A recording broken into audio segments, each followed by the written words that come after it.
What the Dark Keeps. The night Nora Briggs learned that silence had a price, she was holding a whiskey bottle in her left hand and a bar rag in her right, and the jukebox in the corner was playing a Merle Haggard song that nobody had selected because nobody ever had to.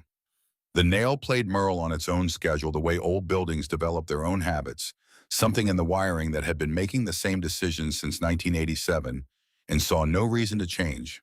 Highway 50 outside Ely, Nevada does not invite people in.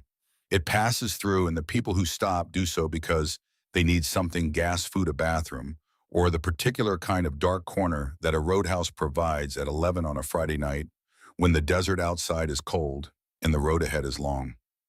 The nail had been providing that corner for 31 years.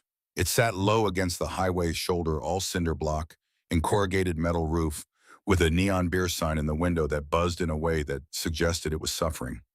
The parking lot out front was gravel that had been gravel for so long it had started to compact into something almost intentional. The lot around back was where Nora parked her truck, where the storage shed leaned slightly east, and where in the small room attached to the kitchen that the owner charitably called staff accommodation. Her daughter Chloe slept with a paperback book open on her chest and the small white noise machine Nora had bought at a pharmacy in Elko running steadily on the nightstand. Chloe was 8 years old, and she had her grandfather's dark eyes and her mother's jaw, and a case of asthma that required a maintenance inhaler every morning, a rescue inhaler in her backpack, and the particular vigilance of a child who has learned early that her body requires management. She was one of those children who take on responsibilities they should not have to take on, and do so without complaint, which was something Nora watched with a love so fierce it sometimes felt physically painful, and a guilt she carried quietly for the same reason. Nora had been bartending at the Nail for 4 years. Before that, she had been a receptionist at a dental office in town, which paid less, but kept better hours and did not require her to manage the specific kind of male behavior that appears at 11 on a Friday when men have been drinking since 8. The dental office had closed when the dentist retired, and his daughter, who had trained to take over the practice, had instead moved to Portland with a woman named Keeley and sent her father a very sincere apology note. Nora did not blame the dentist's daughter. She blamed the economics of small-town Nevada and her own lack of a degree and the series of decisions she had made at 22 that had seemed reasonable at the time and now constituted the architecture of her life. Her ex-husband's name was Danny Briggs, and he had not been a bad man in the dramatic sense. He had not been violent or cruel. He had been exactly what he appeared to be, a man who was not equal to the life he had agreed to, who had grown steadily more absent over 4 years of marriage, and then one afternoon simply completed the process he had already been undertaking by increments and left. He had sent child support payments for 11 months, and then the payments became irregular, and then they stopped, and Nora had consulted a lawyer whose fees would have cost more than she was owed, and made the calculation that most single mothers eventually make, which is that you stop chasing what isn't coming and you figure out how to cover the gap yourself. She had been covering the gap for 3 years. She was good at it. She was good at most things she decided to be good at, which was one of the things about Nora that people noticed and then occasionally resented, because competence in women who should theoretically need more help than they do tends to make certain people uncomfortable. She kept a precise budget on a spiral notepad in the kitchen drawer. She knew the exact cost of Chloe's medication by pharmacy and by month.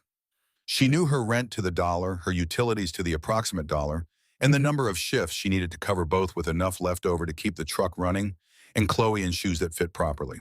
What she did not have, as of this particular Friday, was a margin. The margin had been $140 in an envelope in the kitchen drawer, and it had gone to Chloe's last urgent care visit 3 weeks ago, when the rescue inhaler had not been sufficient, and Nora had driven 40 minutes to a clinic in the dark with her daughter breathing in the careful, shallow way that turned Nora's blood cold every time, and the bill had been $260, and Nora had paid it with the margin and a portion of the following month's rent, which meant February was going to require precision. She was thinking about February precision at 11:14 on a Friday night when the door opened and the 4 of them came in. She noticed them the way she had learned to notice people who walked into a room like the room was lucky to have them. Not loud, not yet, just the particular quality of movement that belongs to men who have never been told that spaces belong to everyone in them equally, who enter with the assumption of ownership so long established it has become posture. They were young, late 20s maybe, good clothes worn carelessly the way expensive things look, when the person wearing them has never had to think about what they cost. The one in front was tall with the kind of jaw that had probably made his life significantly easier than it deserved, and the specific confidence of someone who had never been wrong in any room he had occupied. His name, she would learn later, was Preston Vance. She did not know that yet. She knew the type. She had been reading the type from this side of a bar for 4 years, and she could calibrate them within 30 seconds of watching them move. These were not the worst type. They were not the men who got physical early. They were the men who got cruel in the measured, deniable way of people who believe that cruelty delivered with a smile is technically not cruelty. They were the men who left small tips and large impressions of themselves and thought that was a reasonable exchange. There was also the man in the corner booth whom she noticed for entirely different reasons. He had been there for 2 hours by the time Preston's group came in. He had ordered black coffee and a plate of food that he ate about two-thirds of, and then left alone without pushing it away, the way certain people leave food not from dissatisfaction, but from the simple cessation of the requirement. He had not looked at his phone since he sat down. He had not appeared to read anything. He had sat with his coffee and watched the room with the particular quality of attention that she had learned to recognize in men who had been in situations where watching the room was a survival skill rather than a social habit. He did not look threatening. He looked present, which was different. There were people who took up space in a room and people who occupied it, and this man occupied it in the specific way of someone who is fully aware of every entry and exit point and every person between himself and each of them, and has been aware of these things for so long that the awareness runs without requiring his conscious attention. She poured coffee for Hector and Dave and thought nothing more about the man in the corner booth until the moment everything else changed. Nora set 4 coasters on the bar with the automatic precision of someone who has done a thing 10,000 times and does not need to think about it anymore. "What can I get you?" Preston looked at her in the way that was already a comment before he said anything. Slow, deliberate, the kind of look that lands on a woman and just sits there like he was waiting for her to acknowledge that she had received it. "Whatever you recommend," he said, and then smiled at his friends. She recommended a local draft. She recommended it efficiently and without inflection. She poured 4 glasses and took his card to open the tab and went back to the other end of the bar where 2 regulars, Hector and Dave, were watching a game on the television mounted above the liquor shelf and not bothering anyone. For the first 40 minutes, Preston and his friends were the kind of loud that is technically within the range of acceptable. They took up their corner of the bar and drank steadily and talked at volumes designed to be overheard without being addressed. Preston's voice had the particular carrying quality of someone who has spent his life in rooms with good acoustics and never been asked to lower it. She caught pieces: resort development, quarter projections. His father's name said the way children say the names of people they have leverage through easily, frequently as a verb, as much as a noun. "My father this," what my father said, "the way my father handles." She refilled their glasses and said nothing. The first real thing happened at 11:52. Preston had been watching her move.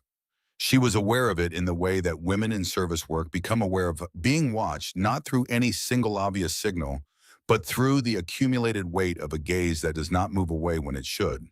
He had been watching for 40 minutes by then, and she had been managing it with the practiced neutrality of someone who has developed this particular skill over years of necessity. "Hey," he said. She turned. "Come here." She walked over. "What do you need?" He put a $50 bill on the bar and slid it toward her. "Not for a drink," he said. "For your number." She looked at the 50. She looked at him. "I don't give out my number," she said. "You need anything else right now?" She turned to go. His hand closed on her wrist. Not hard, not immediately hard, just the first statement of a position. "I wasn't done," he said. She looked down at his hand. She looked up at him. Her voice, when she found it, was very flat and very clear. "Let go." He held for a half-second longer than he needed to, then released. He did it with the smile still in place, which meant the point had been made to his satisfaction, regardless of the outcome. She went back to the other end of the bar. Hector, who had been watching without appearing to watch, caught her eye. She shook her head slightly. Hector nodded and returned to the game. The next 40 minutes built in the way these things build, degree by degree, each increment small enough to seem individually manageable, the cumulative effect something else entirely. The comments got closer, the requests for refills became opportunities. One of the friends started filming on his phone that particular casual-seeming angle that was not casual at all. Preston called her by a name he had given her, not her actual name, just a nickname that sat slightly below what she could formally object to and slightly above what she could comfortably ignore. She did not let it show. She had learned not to let it show because letting it show was information, and information in these situations was currency, and she was not going to give it to him. What she was thinking about with the precise and unwilled clarity that crisis sometimes produces was February. She was thinking about $260 in the specific weight of a month where the margin was gone. She was thinking about Chloe's inhaler and what it cost without the insurance she carried through the nails employment, and whether the insurance went away, if the employment went away, and whether the employment could go away, and whether this man had the kind of influence that could make that happen. She was thinking these things and still doing her job, pouring, wiping, reading the room, managing the temperature, the way a bartender manages temperature. At 12:31, Preston put $300 on the bar. Not for a drink. He said it the same way as before. Just for your number, Nora. Come on. I tip well. I tip very well. He looked at his friends and back at her. My dad gives me $5,000 a week spending money, and I've barely touched half of it. He spread his hands. 300. Just the number. The bar had gone quiet in the specific way bars go quiet when something is happening that everyone has decided to observe and not involve themselves in. Nora could feel it, the slight angling away, the concentration on glasses, the particular studied absorption in things that were not happening. She looked at the $300. It was almost exactly Chloe's medication for 2 months. She looked at Preston's face and understood something about him in that moment. With total clarity, he knew that. He had looked at her and calculated the worn edges of her situation, and he had arrived at a number that was designed not to purchase her number, but to demonstrate that everything had a price and that he knew hers and was willing to wait for her to arrive at the same understanding. Keep it, she said. Is there anything else I can get you tonight? His face changed, just slightly, just enough. Something harder came through the surface. Excuse me. Keep your money, she said. I don't want it. She turned. What happened next happened fast in the specific way things happen fast when they have been building for an hour and a half and one moment tips the accumulated weight over the edge. His hand caught her shoulder. Not a wrist this time. A shoulder and harder a pull backward that caught her off balance and sent her into the bar edge with her hip, and she grabbed the rail and turned, and he was already there, close, too close, and his face had shed the smile now. And what was underneath it was the precise and ugly truth of a person who has never been refused anything and does not know how to absorb it. Who do you think you are, he said. He said it quietly, which was somehow worse than loud. His friends had their phones up. Do you know who my father is? Let go of me, Nora said. Her voice was steady. She made it steady. Right now, let go. His grip tightened. And then he had her apron in his hands.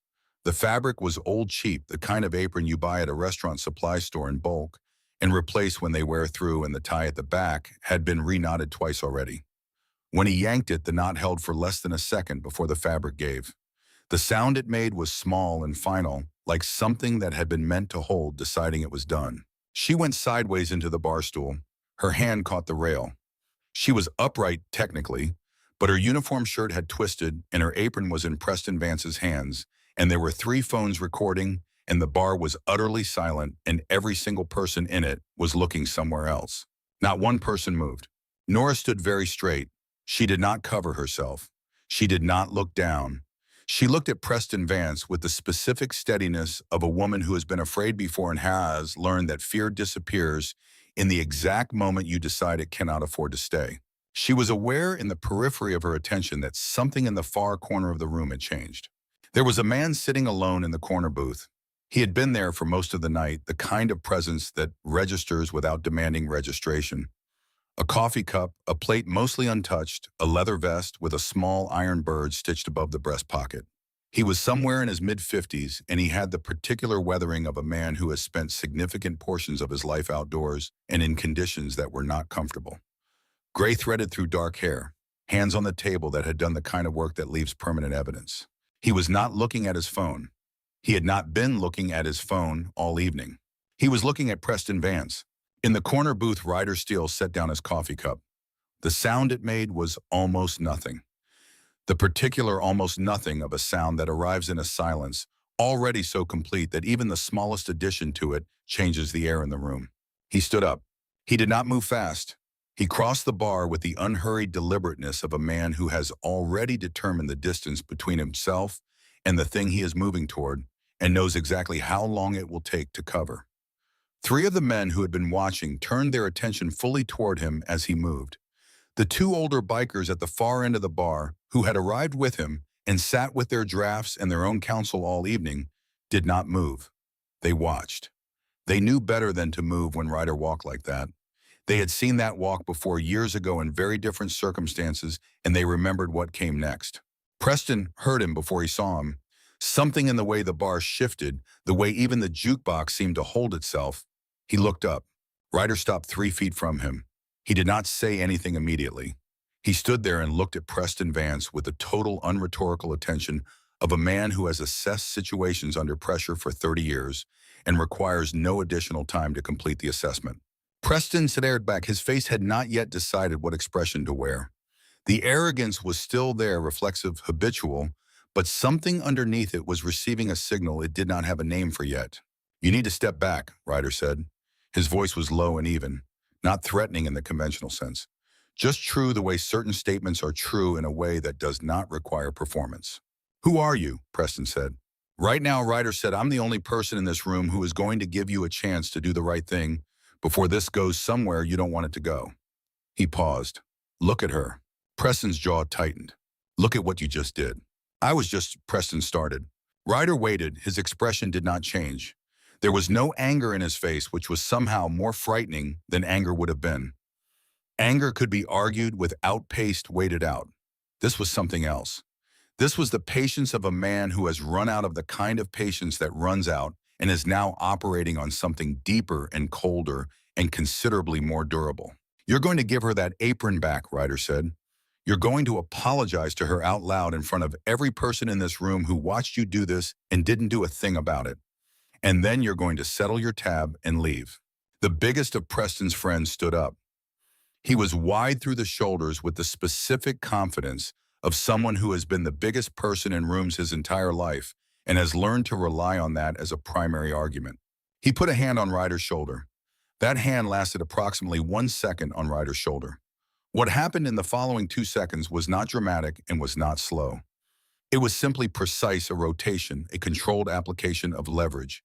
And Preston's large friend was bent face forward over the bar edge, making a sound that was not language.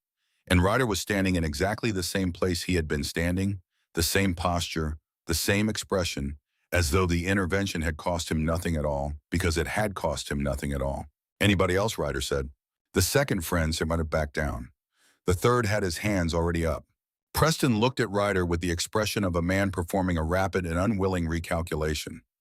He was drunk, but he was not stupid, and whatever signal Ryder Steele projected in a room, some part of Preston Vance received it clearly, regardless of how much he had consumed. He looked at Nora. He looked at the apron in his hands. He set it on the bar. He walked around the bar edge to where Nora stood. He stopped in front of her. His hands were at his sides. His face was red, and something complicated was moving through it, the collision of what he was and what he was being required to do, and the gap between the two was not comfortable. "I'm sorry," he said. He said it the way people say things when they have been told to say them and find midway through the saying that they mean them slightly more than they expected to. "I shouldn't have." He stopped. "I'm sorry," he said again. Nora looked at him. She did not say anything. She did not need to say anything. He put his card on the bar to settle the tab. He left $400 in cash beside it, which was more than he had been offering for her number, and which Nora understood was not generosity, but the payment of a debt that had been established without his conscious consent the moment he looked at another person and saw only what they could be made to do. He went to the door. His friends followed. Not one of them said anything. The door closed behind them. Ryder looked at the room, every face in it, every person who had sat and watched and found something interesting to study in their glass. He did not say anything to them. He turned back to Nora. She was already standing straight. She had not stopped standing straight. She had her hand on the bar rail, and she was breathing with the deliberate slowness of someone managing a physical response, keeping it contained, and her eyes were very bright, with a kind of heat that was not tears, but something older and more durable than tears. The heat of a person who has swallowed more than they should have to swallow for a very long time and has just been required to swallow one more thing and has done it because the alternative was not affordable. You need anything, Ryder said. She looked at him. I've got it, she said. You sure? She looked at the rail under her hand. She looked at the cash on the bar. Yeah, she said. I'm sure. Ryder nodded. He went back to his corner booth. He settled his bill. He put on his jacket. He was at the door when her voice stopped him. Hey, he turned. What's your name? He looked at her for a moment, the way he considered the question like he was deciding something and then deciding to answer honestly. Ryder, he said. She nodded once. Thank you, Ryder. He went out into the Nevada night and thought that was the end of it. He was wrong. The video was on 3 platforms before 1:30 in the morning. Not the footage Preston's friends had taken that disappeared fast the way things disappear when someone calls someone who knows how to make calls. But the Nail had 2 security cameras in the footage of what Preston Vance did to Nora Briggs at a Roadhouse bar on a Friday night in Ely, Nevada, followed immediately by what Ryder Steele then did about it had been uploaded to the internet by a man named Carl, who had been sitting at table 6 with his wife and had made the decision on the drive home that some things deserve to be in the world. It moved fast. 80,000 views by 3 in the morning, 400,000 by sunrise. By 9 in the morning, Nora Briggs had turned down 2 media interview requests and accepted none, and was sitting at her kitchen table in the narrow back room with Chloe eating cereal at the counter and the phone on the table lighting up in a way it had never lit up before, and was trying to figure out what any of this meant for her. She knew viral. She knew what it did. She had watched it happen to other people, and she understood that the attention does not choose sides neatly. It descends on everyone, and it does not discriminate between the person who did the thing and the person the thing was done to, and it does not leave quietly when it goes. Her phone rang at 8:55. The number was her boss, Rod Pittman, who owned the Nail and 3 storage units outside of town and a piece of a car wash in Battle Mountain, and who had a particular way of beginning conversations that told you everything before the sentence finished. Nora, he said, you need to come in this morning. She knew before she got there. He let her go with the word liability, which is the word employers use when they mean, I am afraid of the person who is angry at you, and I am making the calculation that you are more replaceable than the problem you represent. He could not look at her directly. She gave him that he had the decency to be ashamed of himself, which was not nothing, though it also did not change anything. She sat in her truck in the Nails parking lot for 5 minutes with her hands on the steering wheel. She was calculating. She could not afford not to calculate. She had 3 weeks of rent covered and $600 in the account, and Chloe's prescription due in 11 days, and a truck that needed an oil change it had been needing for 2 months. She started the truck and drove. She did not know yet about the inspection notice her landlord had sent that morning. She did not know yet about the dark SUV that had been parked 1 block from Chloe's school since 7 in the morning. She did not know yet that Preston Vance's father had made 22 phone calls before breakfast. What she did know was that something had started the night before that was not finished, and that the particular weight she had been carrying since she was 23, and her father had come home from a job he refused to describe, and started locking sections of his house, had shifted overnight into something with edges. Ryder was 60 miles east on Highway 50 when Deke called. Deke was his vice president, 52 years old, built like a man who had been strong for so long, it had become structural rather than intentional, with a voice like gravel finding its level, and the specific quality of focus that belongs to people who do not speak until they have something to say. You've seen it, Deke said when Ryder answered. I've seen it. It's moving fast. I know. Deke paused. Wind on the line. The sound of the highway. The name of the man is Preston Vance. His father is Harlan Vance. He runs Vance Land Group out of Las Vegas. Commercial real estate resort development highway corridor, acquisition, 2 state legislators who vote the way Harlan Vance needs them to vote whenever the relevant committees meet. How do you know all that already? Because I started looking the second that kid said his father's name on camera. Deke's voice was careful. Even. The roadhouse where this happened, the Nail on 50 rider, Harlan Vance, has been trying to buy that property for 4 years. The owner keeps refusing. And the woman. What about her? Her last name is Briggs. Her father was Earl Briggs, worked for Vance Land Group as a survey contractor for 6 years, left the company abruptly, died in a car accident on a county road 2 years later. Ryder's hand tightened on the phone. Hit and run, he said. Cause undetermined, Deke said.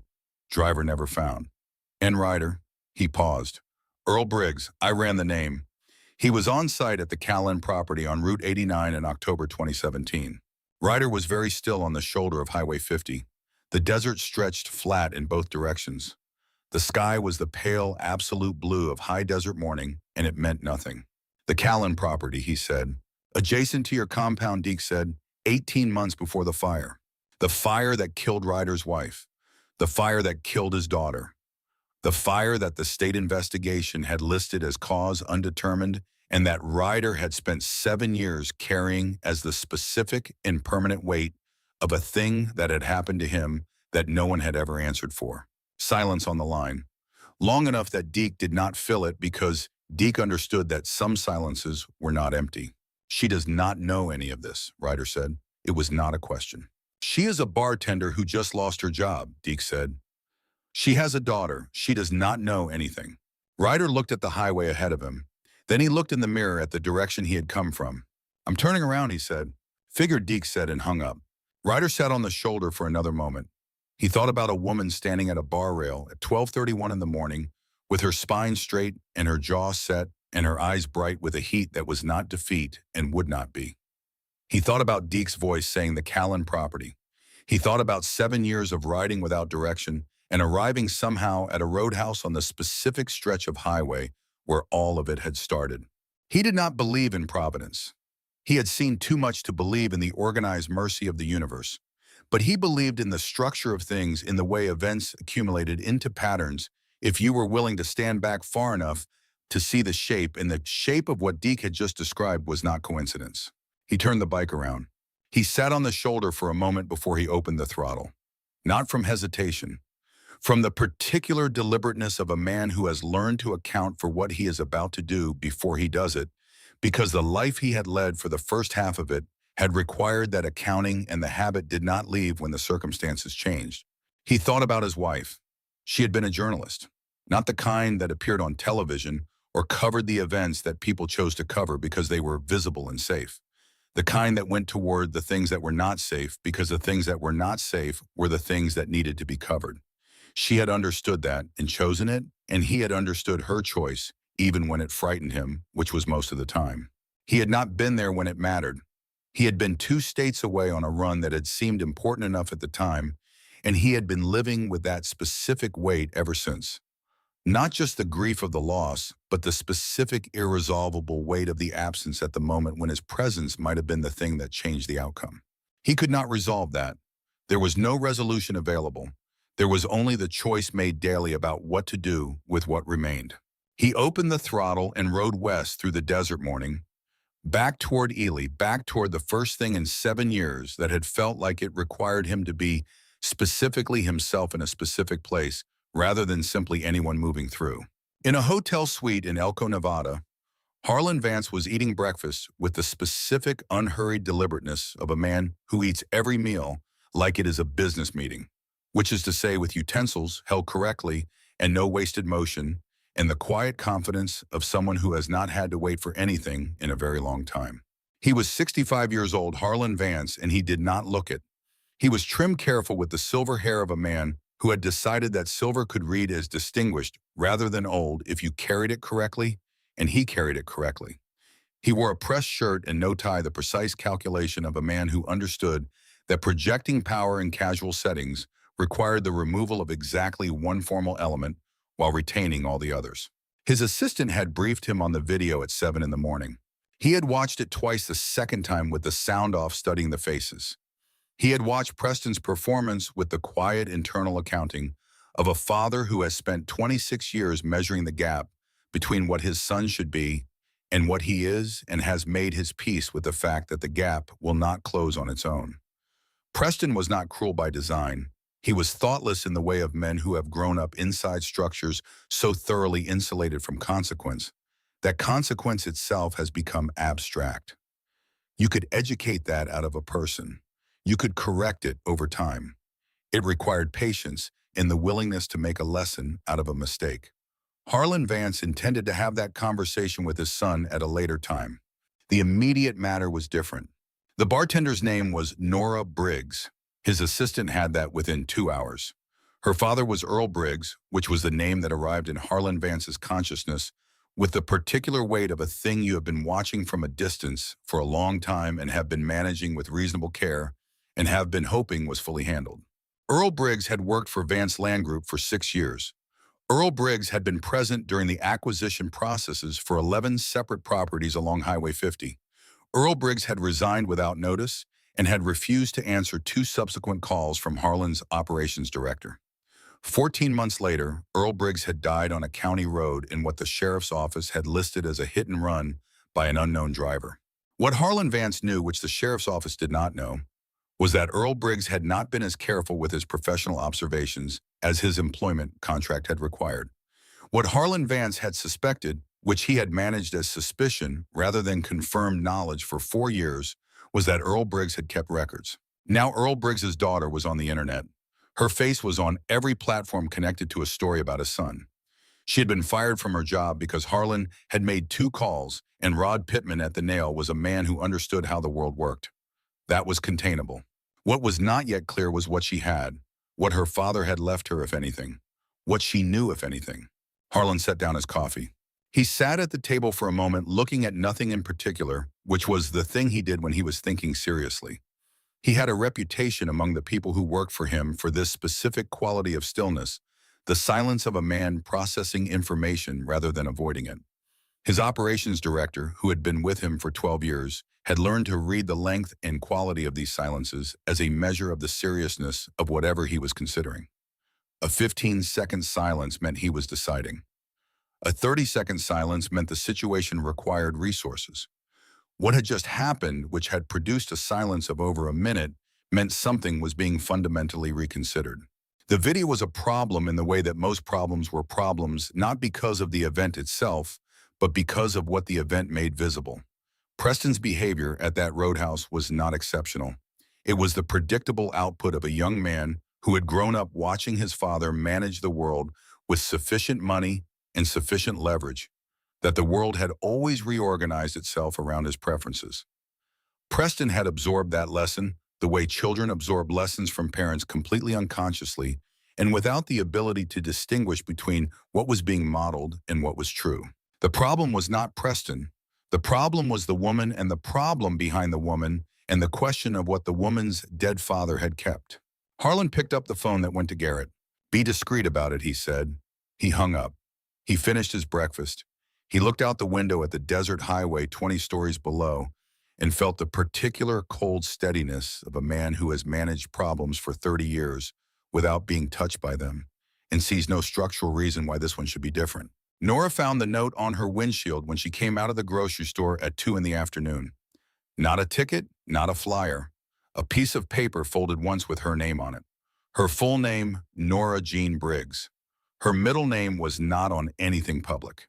She stood in the parking lot with the paper in her hand and felt the hairs on the back of her neck rise before she unfolded it. 4 sentences printed in a plain font, no signature. "You need to stop speaking to the media. What happened at the bar was nothing.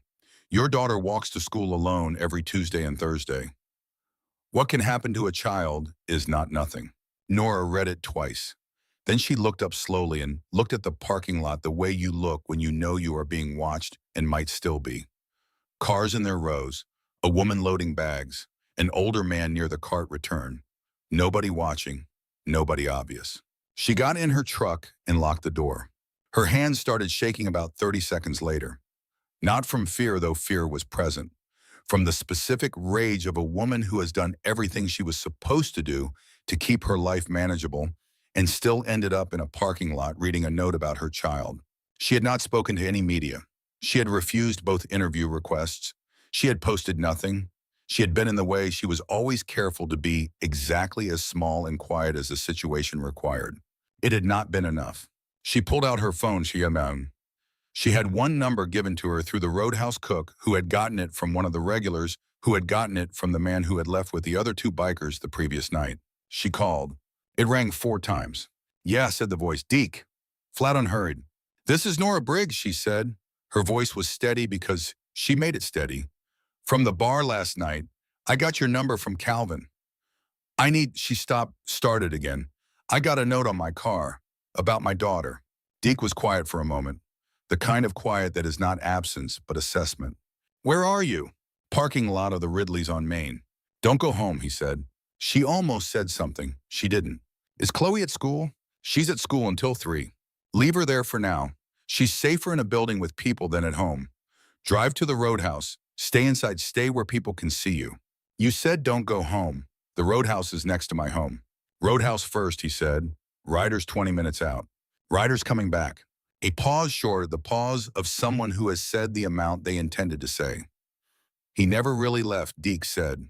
He hung up. Nora sat in the truck for a moment with the phone in her hand and the note on the passenger seat and the grocery bags shifting slightly in the truck bed when a car moved past. Then she started the engine. She drove to the nail and parked in the back and went inside. And Calvin, who was still the afternoon cook, despite the fact that his boss had fired the bartender that morning, gave her coffee without being asked and looked at her with the expression of a man who has worked in roadhouses long enough to know when something is happening and knows better than to ask about it. She sat at the bar and held the coffee and waited. Ryder came through the door 19 minutes later. He did not look like a man who had been riding since dawn. He looked like a man who had decided something and arrived having decided it, which in her experience was a different thing entirely from a man who was still working through the decision. He sat down across from her. She pushed the note across the bar without speaking. He read it standing, then sat. "Tell me about your father," he said. She blinked. "What?" "Your father." "Earl Briggs." "What did he do for work?" "How do you know my father's name?" "Because in the last 14 hours, I've found out that the man whose son assaulted you last night has been trying to acquire the property this roadhouse sits on for 4 years, and that your father worked for his land company until he didn't, and then he died on a road he had driven 1,000 times in an accident nobody solved." He looked at her steadily. "And because Harlan Vance has been buying land on this corridor for 15 years, one of the properties adjacent to the parcels he acquired in 2017 was the one I lived on, with my wife and my daughter. The afternoon light through the roadhouse windows was the low amber of desert late afternoon, and it fell across the bar surface between them, and neither of them moved in it. My wife and my daughter, Ryder, said died in a fire in October 2017. The investigation listed the cause as undetermined. It was not undetermined. But the people who could have made it otherwise had other priorities." Nora's throat was tight. She picked up her coffee, set it down. "My father," she said carefully, "worked for Vance Land Group for 6 years. He was a survey contractor. He quit in March of 2021 without telling anyone why. He was different after my mother said. Quieter, he started locking things." "What things?" "The study, a cabinet. He had a fireproof box he bought from a hardware store that I saw once and never again. He told my mother it was tax documents. She believed him because my father was the kind of man who had always been careful about taxes." She stopped. Her jaw tightened in the specific way it did when she was navigating something difficult by force of will. "He died 14 months after he quit. They called it a hit and run. I was 23. My mother had Chloe to raise. I had Chloe. We didn't." "Didn't what?" She looked at him directly. "We didn't have the bandwidth to push. You understand? We knew it was wrong. We knew it wasn't an accident. And we did not have the time or the money or the—" She paused. "The margin," she said. "We didn't have the margin to fight." Ryder was quiet. His hands rested on the bar, and she could see the old scarring across the knuckles of his right hand, the kind of scarring that takes years to accumulate. "His belongings," Ryder said. "After he died, what happened to them?" Nora looked at the bar's surface. Her chest had developed a particular pressure in it, the kind that comes when you know the answer to a question is going to change things, and you have not yet decided if you are ready for things to change. "My mother kept them for a while," she said slowly. "After she died 3 years ago, I took what was left. I have boxes at the house. I never went through them." She looked up.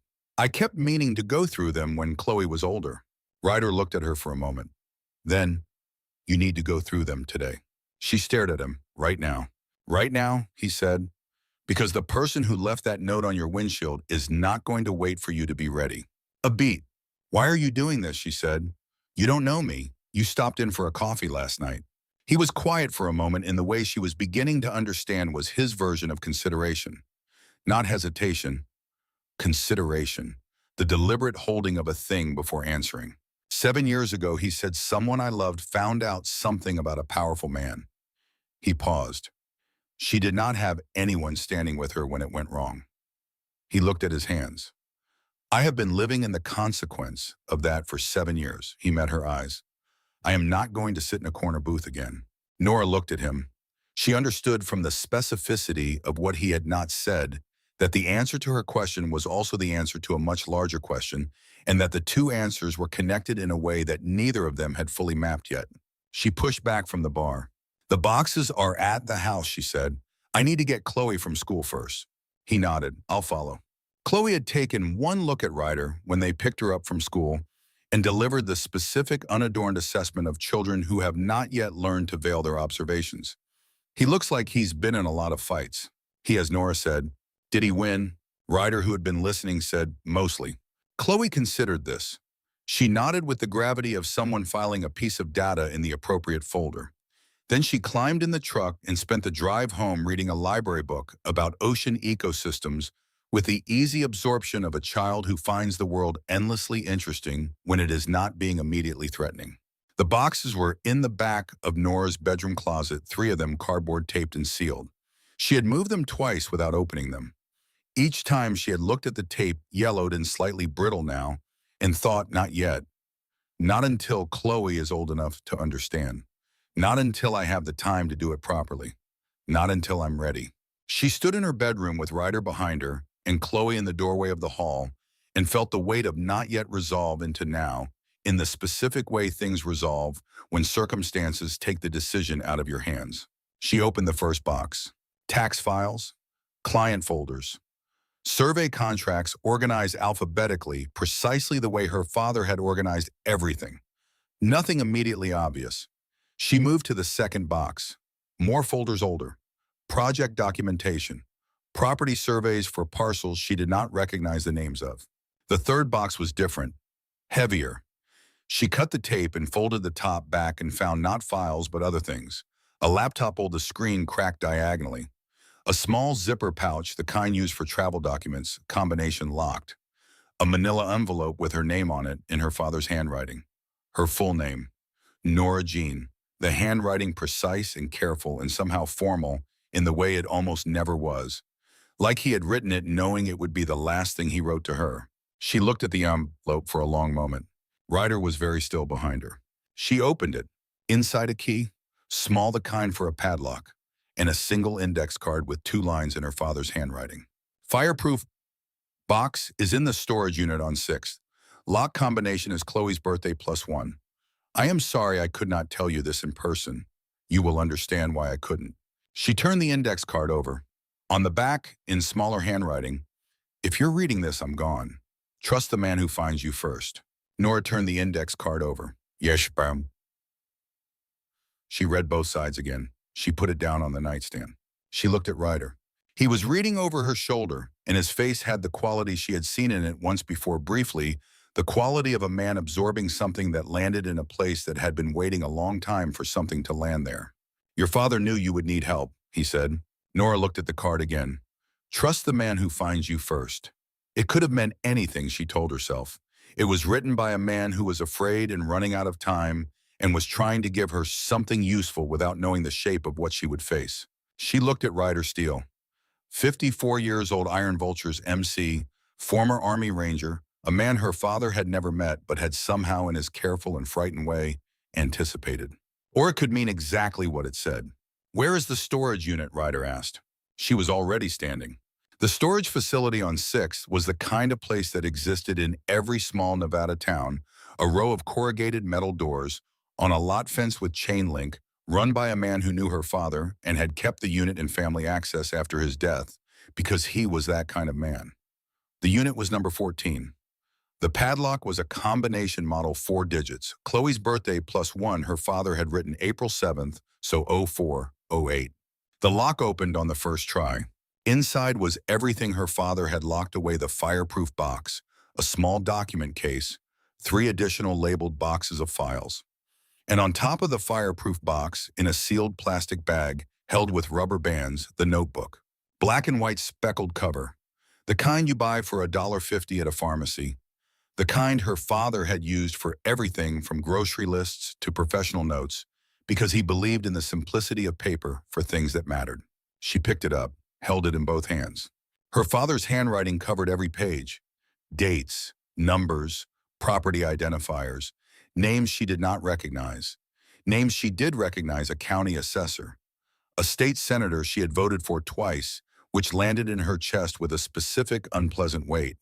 A federal land management official who had appeared in the news 2 years ago in connection with a zoning appeal Nora had not paid close attention to. She turned pages. The documentation was meticulous. Her father had been an accountant by training, a surveyor by practice, and a meticulous observer of the relationship between the two, which meant that what he had kept was not merely notes, but a reconstructed record: property values before and after acquisition. Acquisition methods noted in abbreviated form, and an ascending scale of pressure tactics documented in the dry, precise language of a man who was trying to keep his own reaction out of the record. Near the middle of the notebook, a page with a header underlined twice: Highway 50 acquisitions, 2016 to 2022. Below it, a list of properties with dates and acquisition methods. Several were marked with a small star. 3 were marked with a capital F. She turned to the next page. Near the bottom, in slightly smaller handwriting, as though her father had added it after and run out of space: RS Compound, October 2017. F source G, confirmed intentional, HV direct order. Nora stared at the letters. RS, October 2017. F. Behind her, she heard Ryder make a sound that was not quite a sound.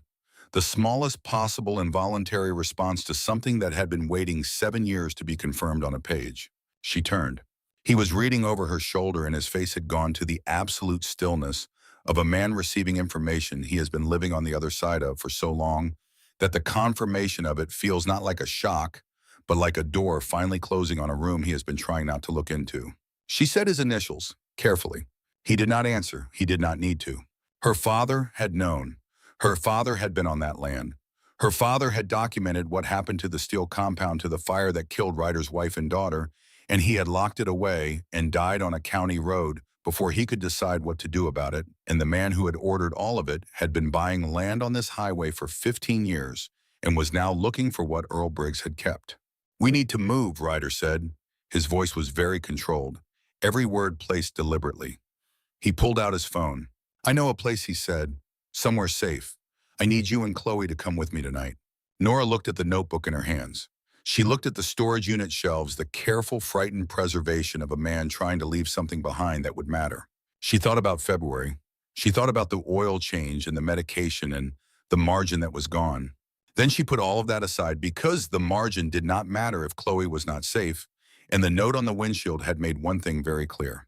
She looked at Ryder. "Where are we going?" she said. He was already dialing. "East," he said.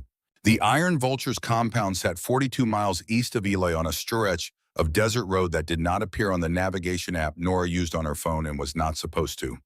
It had been built over 11 years by men who had spent enough of their lives in places where someone else controlled the exits and had decided collectively, and without a formal vote, that they were finished with that arrangement.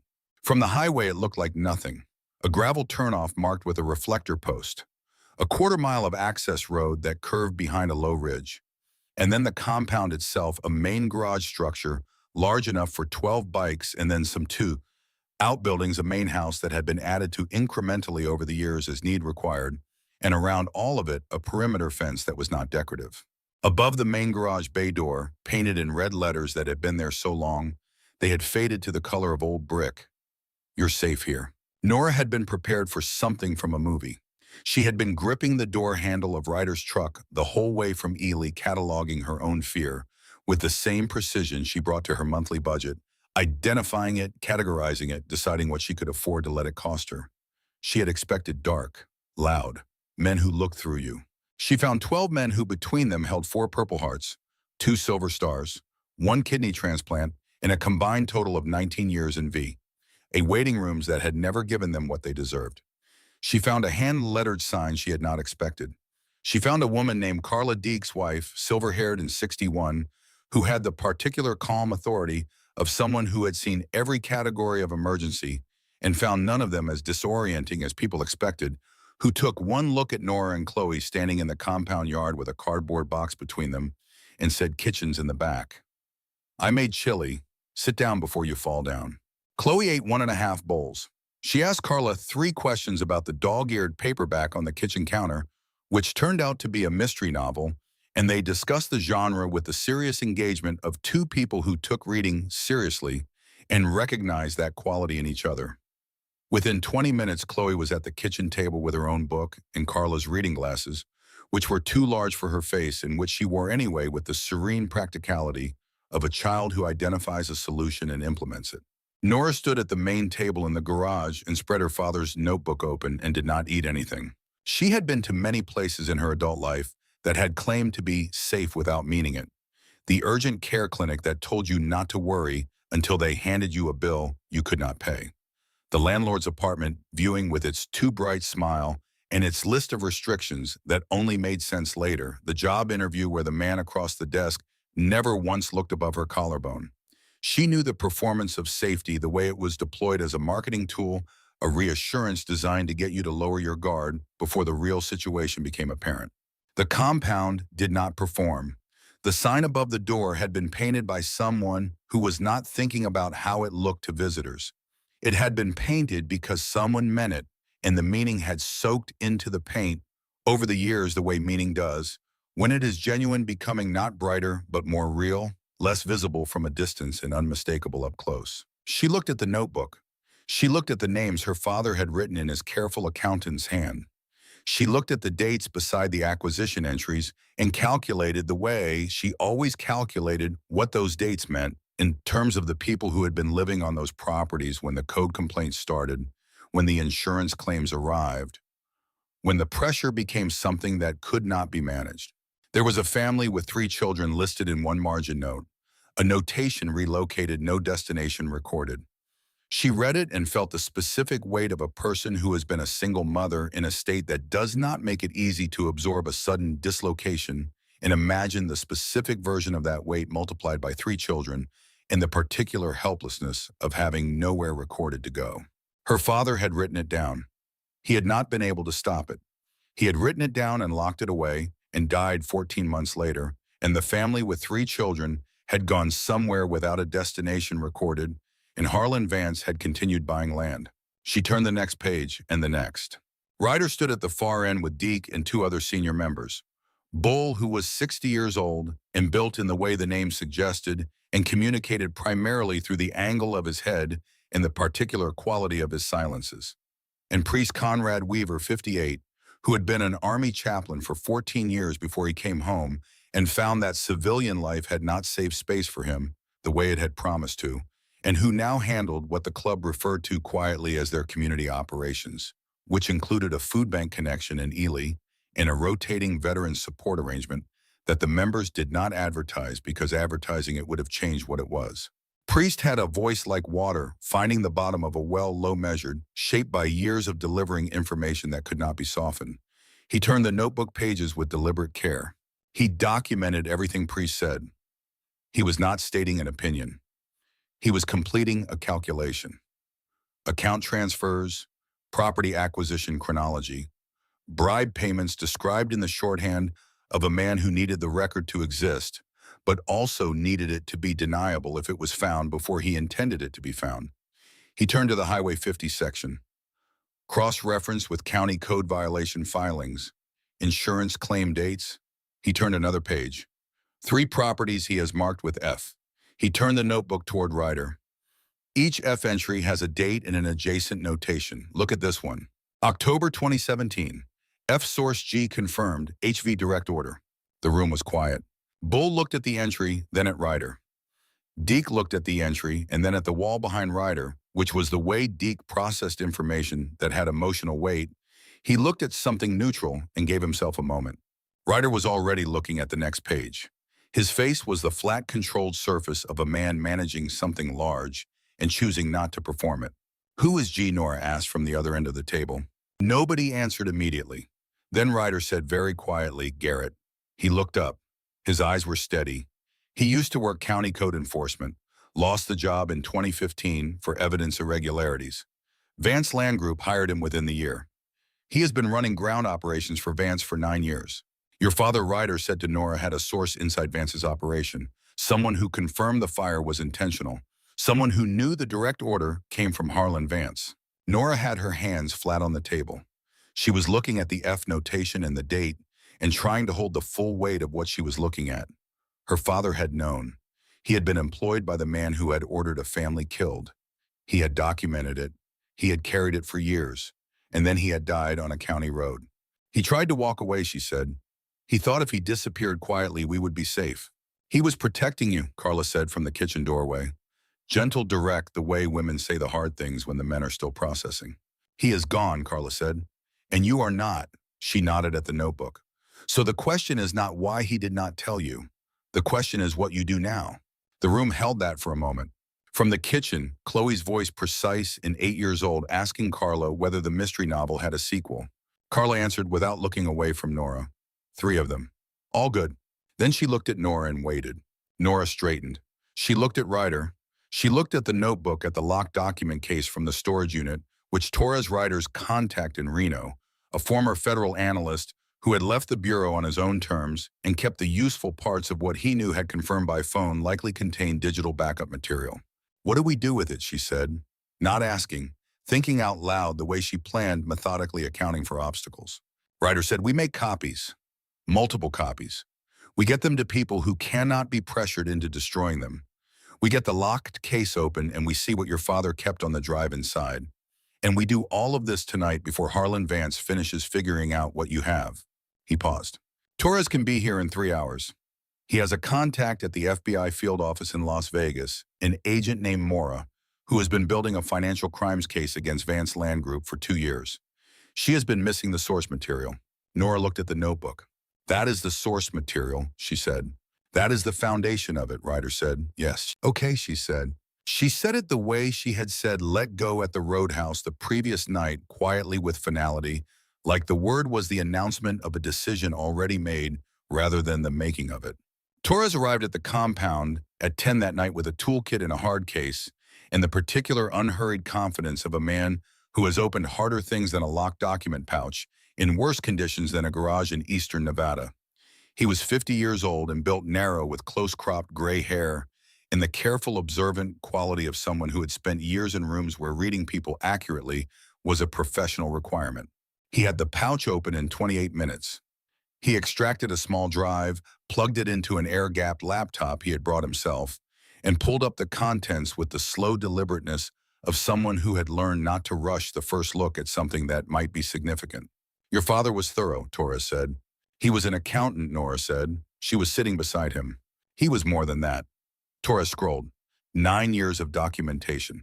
Transaction records going back to the first Vance Land Group acquisition on the corridor. Scanned originals of wire transfer authorizations.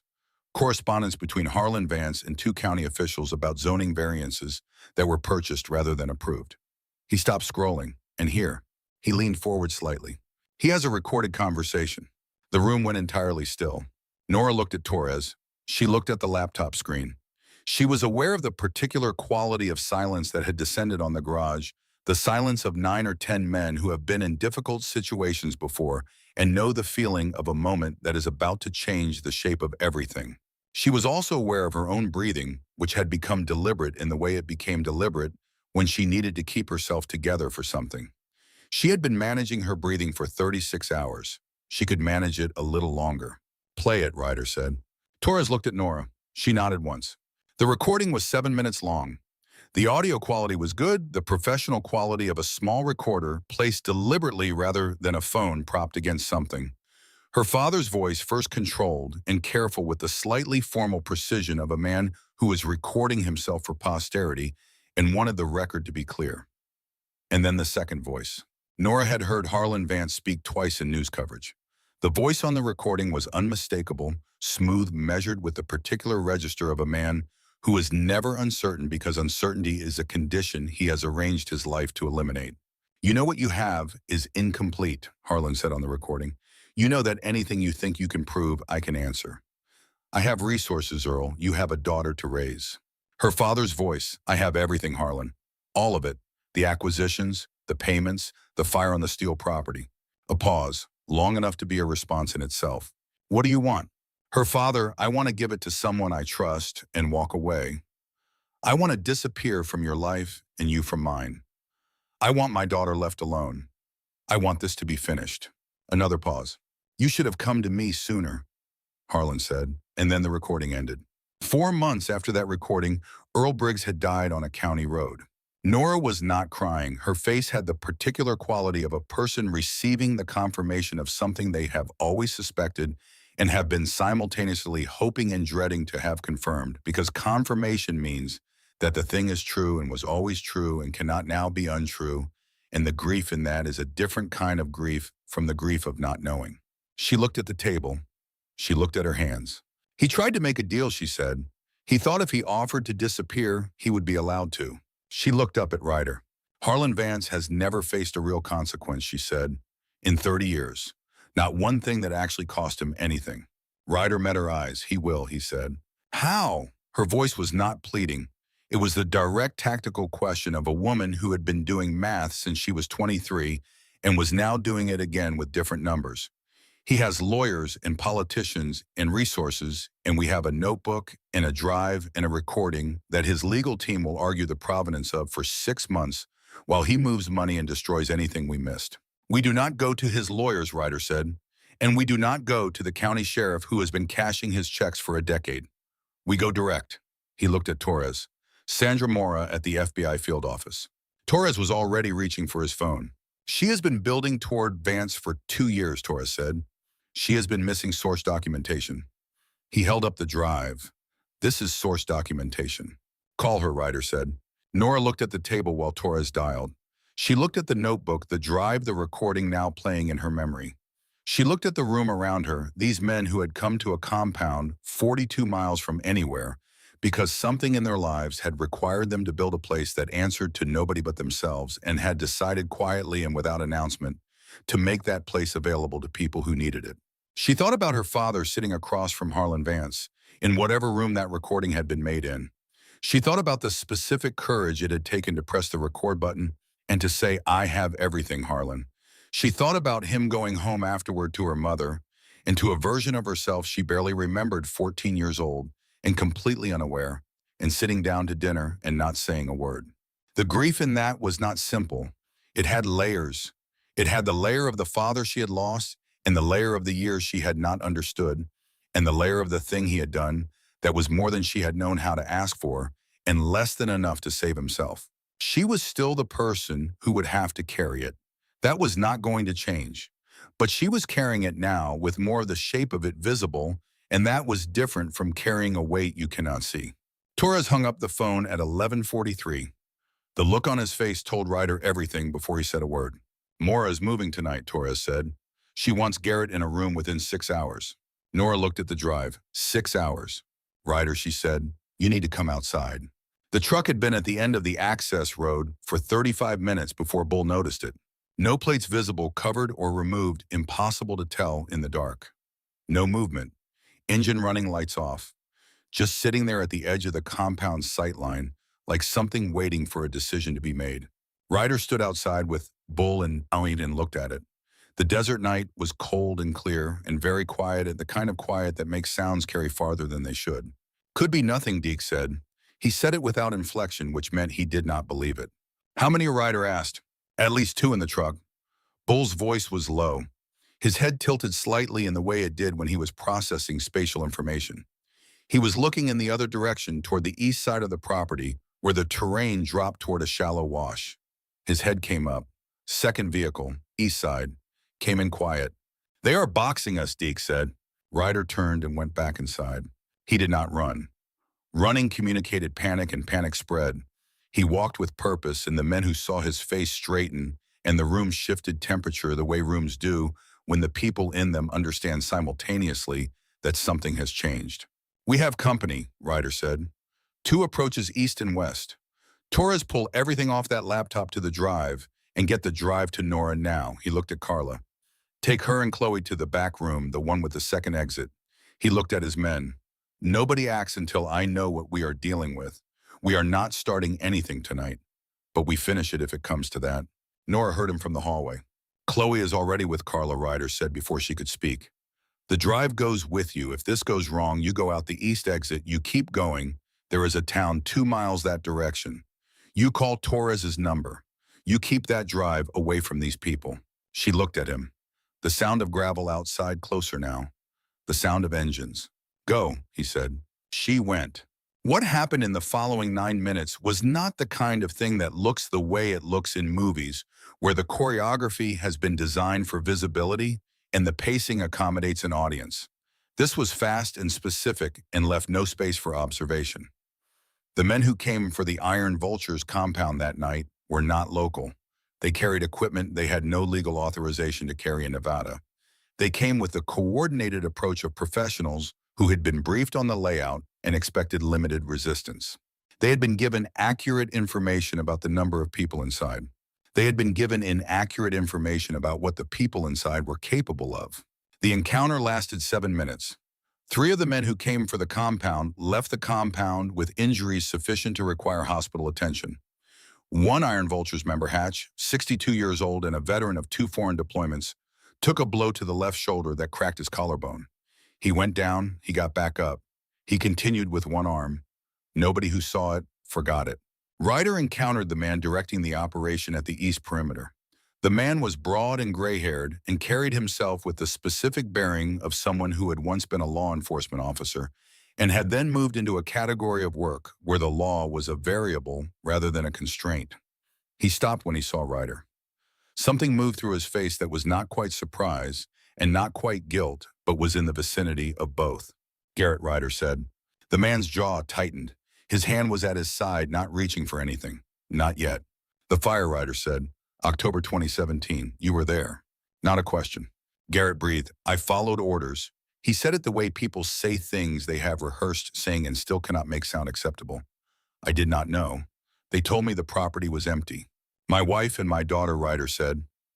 His voice was controlled in the way of a man who has practiced this conversation in his head for 7 years and has arrived at it knowing exactly what he is going to say and how he is going to say it. Silence. Harlan gave the direct order, Garrett said.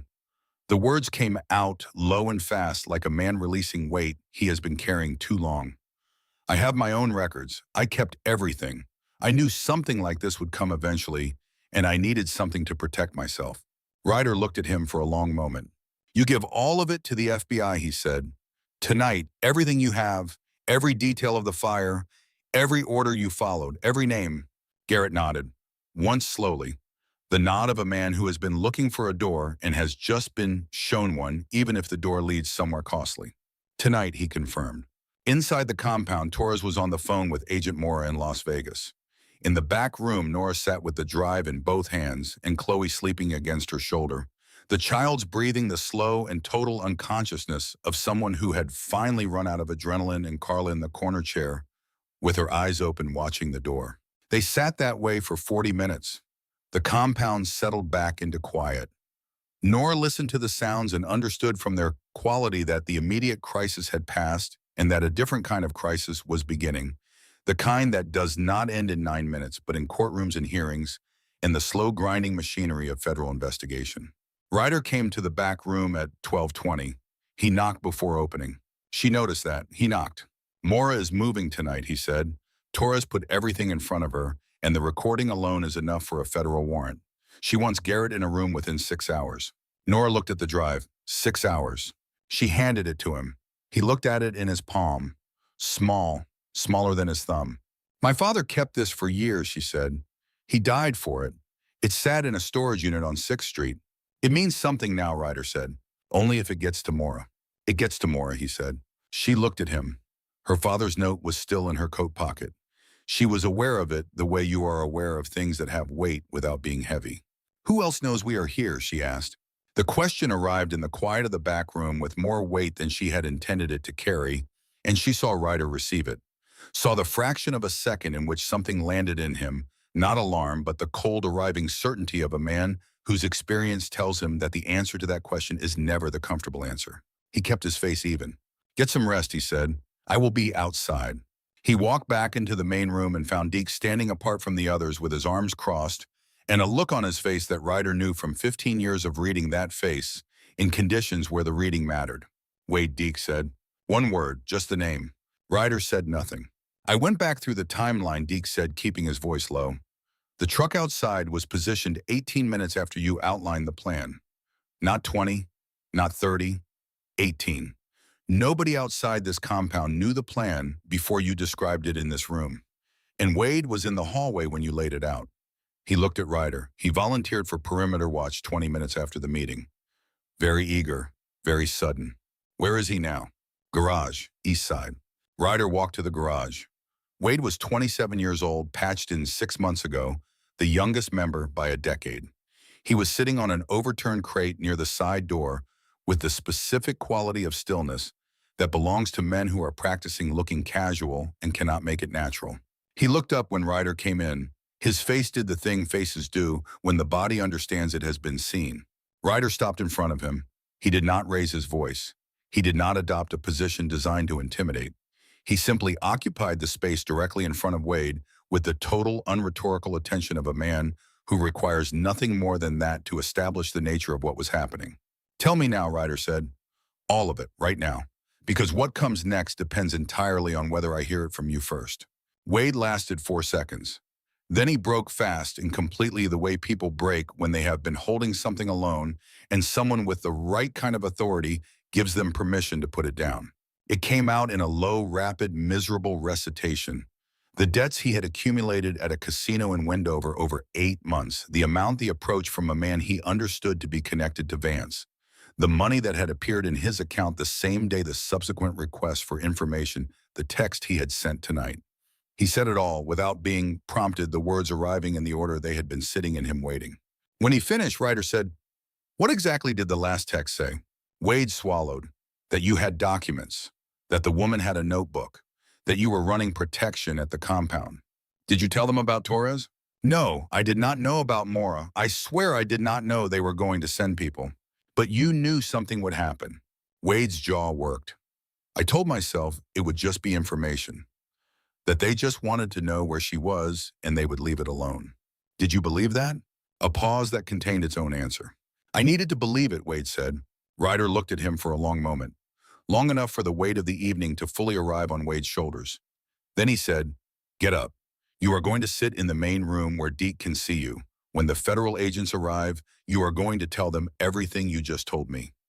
Everything." He walked Wade to the main room and handed him to Deke with a look that communicated everything necessary. Then Carla appeared in the doorway of the main room, not with the calm of her previous appearances, but with the particular quality of presence she had when something required immediate attention. "Ryder," she said, "you need to come outside." He went. Bull fell in beside him without being asked, reading his face. "They know we are here," Ryder said quietly, walking. "They know she has documents. They do not know about Mora or what Torres already transmitted." He looked toward the back room. "Which means Harlan Vance knows his first approach failed. A man like that stops sending other people." Bull was quiet for 2 seconds. "Then he comes himself." "That is what I think," Ryder said. "Get everyone on full watch, all approaches." The sound reached them before he finished the sentence. Not from outside, from down the hallway, a door opening. And then Carla's voice raised, which was alarming because Carla did not raise her voice for manageable things. Ryder was moving before the sentence was complete. He reached the back room in 4 seconds. The door was open. Carla stood in the doorway with both hands pressed to her face. Chloe was upright on the cot, fully awake, her face the specific pale of a child who has understood something terrifying, her hands gripping the edge of the mattress, her inhaler on the nightstand untouched. "He took her," Chloe said. Her voice was completely flat. "A man came through the window and he took her." Ryder crouched to her level. "Did you see his face?" "No, it was dark. He put his hand over her mouth and she fought him. She bit his hand." Chloe's voice remained flat in the way of children who are managing themselves very carefully. "She told me to stay in the room no matter what I heard." "How long ago?" Chloe looked at the clock on the wall. She calculated with the precision of a child who has spent her life managing schedules around medication times. 6 minutes, she said. Ryder stood. He looked at the window. He looked at the dark desert outside it. He calculated the direction, the timing, the head start, and the limited number of large Vance properties on the Western Highway 50 corridor that were remote enough to hold someone and keep it quiet. There was one. He had looked at the property records Deke pulled. The Dalloway development site 15 miles west, a resort project that had been permitted 2 years ago and then stalled, existing only as a foundation and a prefab operations office on a 60-acre parcel that Harlan Vance had acquired by means Earl Briggs had documented in a notebook, now in Torres's possession. He was not certain. He was certain enough to move. He turned back to Chloe. She was still sitting on the edge of the cot, her hands gripping the mattress, her eyes on him. She had her mother's jaw, the specific quality of set determination that was structural rather than performed. He sat down next to her. "I'm going to get your mom," he said. She looked at him. She had the direct, evaluating gaze of a child who has been careful about trusting people and is applying that carefulness now. "She will be scared," Chloe said. "She does not show it, but she gets scared." "I know," Ryder said. "I need you to stay here with Carla," he said. "Can you do that?" She considered it. Her jaw was her mother's jaw. "Yes," she said. "But come back." She paused. "Both of you." Ryder looked at her for a moment. He thought about his daughter.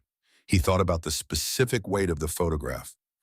He did not have the weight of a 7-year absence that had been the particular texture of his life for so long, it had become simply the texture of his life. He thought about an 8-year-old girl with an inhaler on the nightstand sitting straight on a cot in an Iron Vulture's compound, telling him to come back. "We will come back," he said. He stood. He went to Deke. He went to Bull. He went to Priest. 4 bikes, no headlights for the first mile, then lights and full throttle on the highway. 15 miles west in the dark. Ryder rode and thought about the woman and about his daughter and about the specific oblique way that the things you cannot undo have of showing up again in different forms, as though the universe has a limited number of situations and keeps rotating through them until someone handles them correctly. He did not believe in the universe as an intentional force. He had made his position on that clear to himself in the months after the fire and had not revised it since. But he believed in the structure of things, and the structure of this particular thing, a daughter whose father had kept a record and died for it, and a man who had lost his family to the same record and had been riding the wrong direction for 7 years, had a shape to it that he could recognize even if he could not explain it. He thought about the index card. Trust the man who finds you first. Earl Briggs had written that, not knowing who would find his daughter. He had written it hoping that whoever it was would be the right kind of person. He had taken that on faith, which was the specific courage available to people who have run out of all other options, the courage to trust that the universe, which had not been kind to them, would at least be correct. The highway unrolled under the bikes. The desert on both sides was dark and vast, and the stars above it were the real stars, not the diluted version near cities, and they did not offer any opinion on what was happening below them. 15 miles was 12 minutes at the speed they were running. 12 minutes was enough time to think about all of it and arrive at the development site with the thinking done and nothing left to do but what came next. Nora was not what Harlan Vance expected. He had built a picture of her from the file Garrett had compiled over 12 hours. Bartender, single mother, 2 jobs until this morning, 3 years of careful small-town management, of a life that had very little margin for error. He had expected someone frightened, someone manageable, someone who could be addressed directly and efficiently and given the kind of offer that people in her category of situation could not afford to refuse.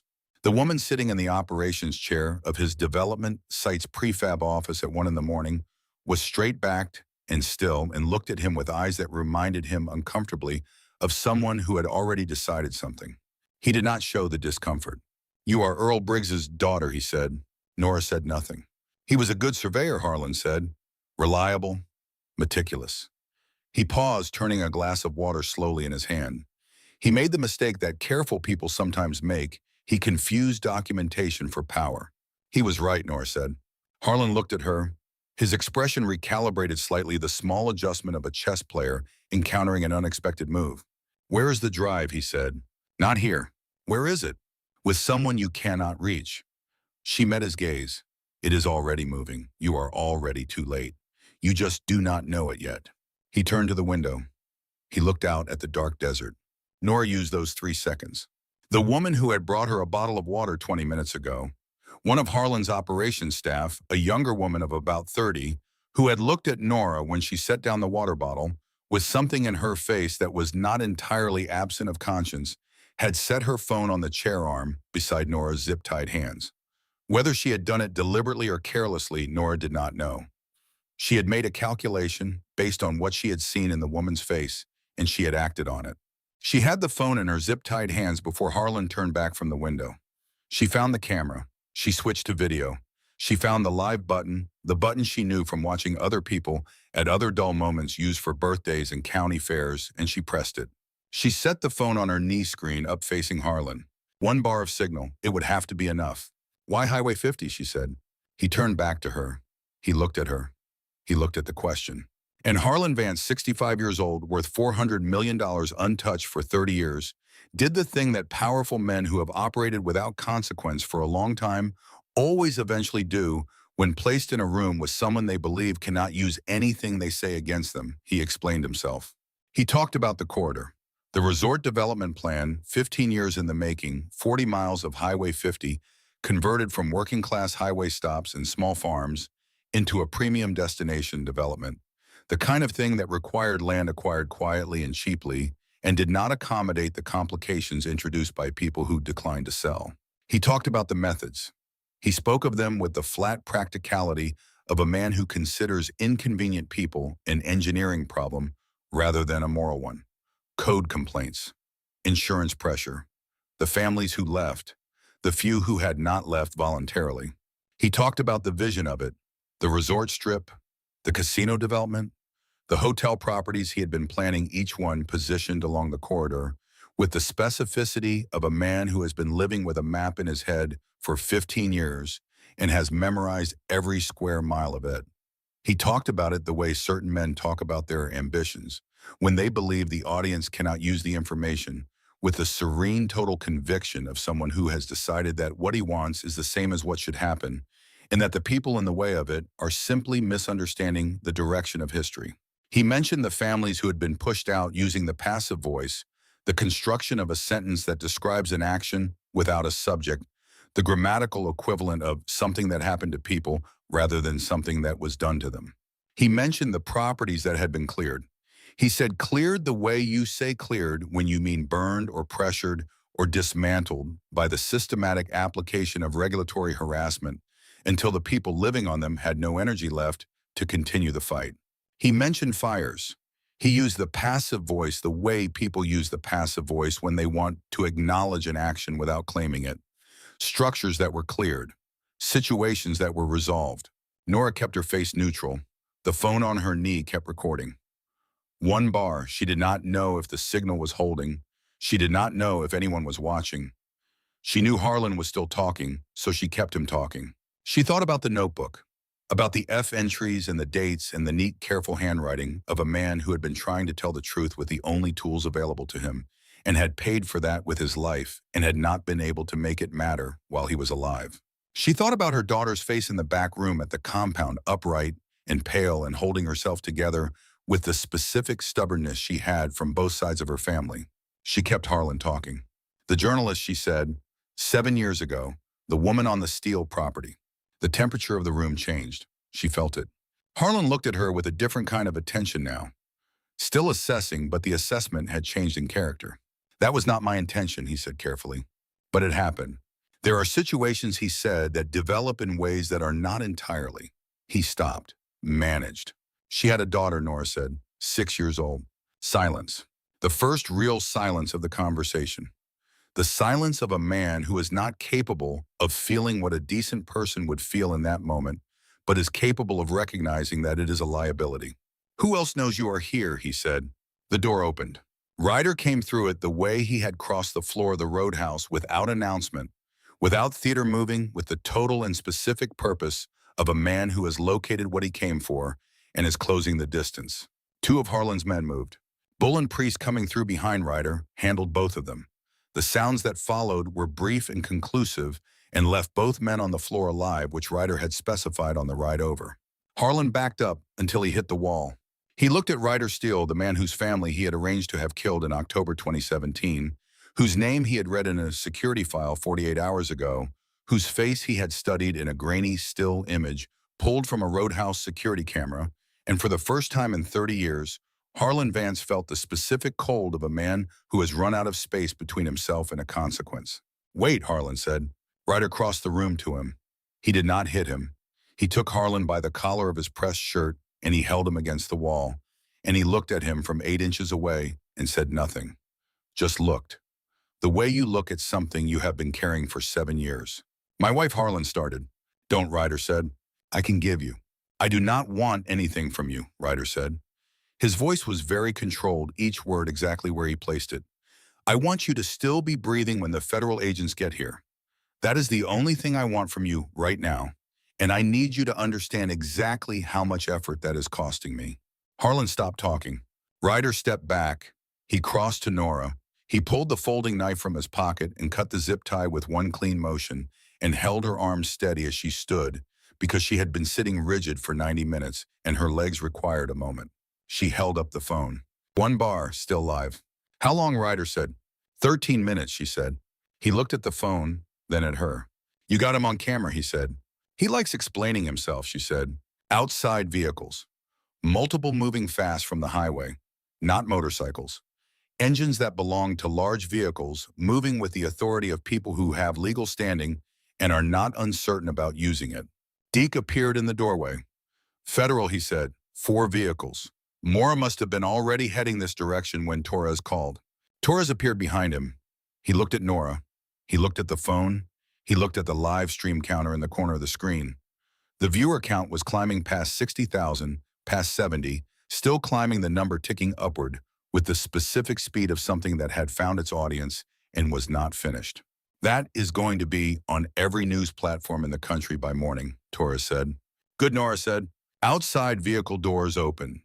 Agent Sandra Mora's voice clear, and carrying the particular authority of someone who has been building toward a moment for 2 years and is not wasting a second of it now that she has arrived, cut through the desert night. "Federal agents." Nobody moves. Nora exhaled. The phone was still in her hand. The stream was still running. And across the internet at 1:37 in the morning, 73,000 people were watching a 65-year-old developer standing against a prefab office wall in the Nevada desert, his pressed shirt slightly wrinkled for the first time in a very long time, being looked at by a 38-year-old bartender with zip tie marks on her wrists and her dead father's drive in her pocket. The people watching in living rooms and hospitals and all-night diners and the kind of places people are awake at 1:37 on a Saturday morning saw something in Nora Briggs's face in that moment that they recognized even if they could not have named it. The look of a woman who has been afraid for a very long time and has in this specific moment completely stopped. Ryder stood beside her. He did not say anything. He did not need to. In the corner of the room, Harlan Vance looked at the phone in her hand and understood for the first time in 30 years that the thing he had spent 30 years maneuvering around had found him. Not the law, not lawyers. The truth. Told by the daughter of the man he had killed to keep it quiet, traveling at the speed of a live stream to everywhere all at once. Agent Mora came through the door. Agent Sandra Mora was 44 years old and had been building the Vance Land Group case for 26 months. She had a whiteboard in her office in Las Vegas that she had stopped letting her team add to because it was full, and a filing system that her supervisor described as architecturally impressive, and her colleagues described as obsessive, and a particular quality of focused energy that arrived with her whenever she entered a room, the energy of a person who has been moving towards something for a long time and has just arrived. She had agents on every exit before her vehicle fully stopped. She had Harlan Vance in federal custody with his rights read before he managed to recompose his face into anything resembling its usual expression. She had the drive from Nora's hand logged into evidence, photographed, documented, and in the care of her tech analyst within 14 minutes of walking through the door. She pulled Ryder aside while her team worked the room. "You understand I have about 40 questions," she said. "Ask them," Ryder said. "The stream," Mora said. "It was at 73,000 viewers when I walked in.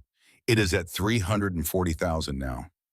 She studied him. She streamed it herself. "She did everything herself," Ryder said. "I just drove."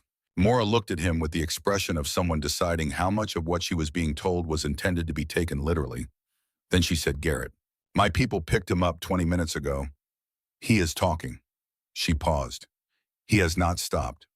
She looked at Ryder steadily. He confirmed the fire. The steel compound, October 2017. He confirmed the order came directly from Harlan Vance. The words landed the way Ryder had known they would land, with the specific weight of a confirmation that is different from suspicion, even when you have lived with the suspicion for 7 years. Suspicion leaves a door ajar. Confirmation closes it. He had been living in the room with that open door for 7 years. He had been managing the draft coming through it, the cold reminder of a thing that had not been resolved, and he had structured his life around that draft because there was nothing else to do. You cannot close a door that has no handle on your side. The door was closed now. He nodded once. Will it hold, he said. Will it be enough to keep him from walking out of this in 6 months on a technicality? With Garrett's testimony, the drive documentation, the recording, the financial transfer records, and a live stream confession viewed by she, checked her phone, currently 412,000 people. She allowed herself the smallest possible version of a smile. Yeah, she said, it is going to hold. Nora found Chloe in the back of a federal vehicle with a blanket around her shoulders and Torres sitting beside her. And when Chloe saw her mother come around the side of the vehicle, she was out and moving before Nora could say her name. She hit her hard the way small people hit hard when they have been frightened and have been managing the frightened with everything they have and are now finished managing it. Nora took a step back and wrapped both arms around her and held on. Neither of them said anything for a long time. When Chloe pulled back, her eyes were red, but her voice was steady in the precise and composed way her mother's voice was steady by force of will, rather than absence of feeling. I waited in the room, Chloe said, like you said. I know, Nora said. Carla made me drink water. Good. Chloe looked at her mother's wrists at the marks the zip tie had left. She touched them gently with 2 fingers, the way she touched the bruises on her own knees when she fell assessing. Does it hurt? A little. Chloe looked at the site around them, the federal agents, the vehicles Harlan Vance being walked toward, a transport and restraints. She processed it with the specific gravity of a child who takes things seriously. Is it over, she said. Nora looked at Harlan Vance. His posture was still upright, still attempting the dignity of a man accustomed to occupying spaces as though they belonged to him. But something had gone out of it. The specific quality of a man whose story has been told by someone other than him, whose empire has been described in detail by his own voice to 400,000 people he could not see and could not reach and could not manage. This part, as Nora said, what happened over the following weeks moved faster than anyone who had not watched a federal financial crimes case dismantle an empire from the inside would expect. Agent Mora had the architecture in place. What Earl Briggs's documentation gave her was not the beginning of the case, but the keystone, the piece that made everything else cohere. The offshore accounts matched the transfer records on the drive. The bribery payments correlated with zoning approvals that Mora's team had flagged, but could not yet source. The timeline of property acquisitions cross-referenced with Earl Briggs's documented methods gave her a pattern complete enough to survive cross-examination. Garrett's cooperation was thorough. He had kept his own records. People who operate in the space between legal and not for long enough always keep records because records are the only protection available to someone who has made themselves useful to a man who does not value loyalty beyond its utility. Garrett had kept his out of self-preservation and had spent 9 years hoping he would never need them. He needed them now. He gave everything. The county assessor resigned on a Tuesday. The state senator announced he would not seek re-election the following Monday. The federal land management official whose name appeared in Earl Briggs's notebook was placed under investigation within 3 weeks. Each announcement arrived in Nora's awareness as a piece of information rather than a vindication, because vindication implies completion, and she had learned that the dismantling of something built over 30 years does not complete in weeks or months. It completes in increments through the slow machinery of institutions that were supposed to prevent what happened and are now correcting it, and the correction takes as long as it takes. She was sitting at the bar of the Nail, which Rod Pittman had rehired her to, after 2 days of reflection and one conversation with a lawyer pouring coffee for the afternoon regulars, when the door opened and Preston Vance came in. She saw him before he saw her. She had approximately 3 seconds to decide what her face was going to do when he looked up. She put her face in neutral. He looked terrible. Not the rough night terrible of 3 weeks ago. Something more sustained, the look of a person who has been sleeping badly for reasons that live inside them, rather than outside, the look of someone who has spent 3 weeks in the company of themselves and found the company difficult. He stopped at the bar. He looked at the counter. I know you probably do not want to see me, he said. I do not know what I want yet, Nora said, which was true. Sit down. He sat. She poured him a coffee without being asked because she was a bartender and it was automatic. And he looked at the cup with something in his face that was both gratitude and shame, and probably had not learned yet how to be one without the other. I called Agent Moore's office, he said, 2 days after the compound, before the stream went everywhere. He wrapped his hands around the cup. I found out where they were taking you. I gave them the address. Nora went still behind the bar. She looked at him. She thought about 4 federal vehicles arriving with a specificity that had seemed, even in the chaos, slightly faster than Torres's call alone should have produced. You called them, she said. Yeah. She waited. He looked at the counter, at his hands, at the space between them. I watched what I did to you in here, he said. I laughed. He paused. And then I watched myself laughing on the security footage on the internet, and I tried to tell myself it was not that bad and I could not do it. He looked up, and then I found out what my father had been doing for 30 years. And I understood that I grew up inside of that, and I thought it was normal. I thought that was just how things worked. He looked at his coffee, people with power and people without it, in the space between them, as something you navigated rather than questioned. He shook his head. I was wrong, he said. Nora looked at him for a long moment. The afternoon light came through the roadhouse windows and fell on the bar between them, and neither of them moved in it. You are going to spend a long time figuring out exactly how wrong, she said. And I am not the person who is supposed to guide you through that. I know, but you did the right thing, she said. When it mattered, that counts. It does not cancel what came before, but it counts. He nodded. He picked up the coffee, set it down. I am sorry, he said. I know that does not fix anything. I know it does not come close. Nora looked at him the way she had looked at the room on the night it all started, steady, clear, without flinching. Not forgiving, not performing forgiveness, just seeing. I believe you, she said. It was not absolution. Both of them understood that. But it was true, and true was worth more in that particular moment than anything warm and easy would have been. He left 20 minutes later. Nora stood behind the bar and watched the door close and felt the particular complexity of a person who has learned that the world is not divided cleanly into people who cause harm and people who do not, but into people who cause harm and run from it, and people who cause harm and eventually sometimes turn around. She refilled the coffee at table 3 and kept moving. The compound changed in the months that followed. Not in its structure, it was still the Iron Vulture's place, still 42 miles east of Ely on the road that did not appear on navigation apps. But what happened inside it changed. What it was for changed. Priest put together the paperwork for a nonprofit with a lawyer, Elko, and a name Vulture's Watch. Community Protection Services. Carla ran the intake program, which helped women leaving dangerous situations find temporary housing, legal resources, and the specific kind of practical assistance that comes from people with no bureaucratic overhead and no patience for waiting.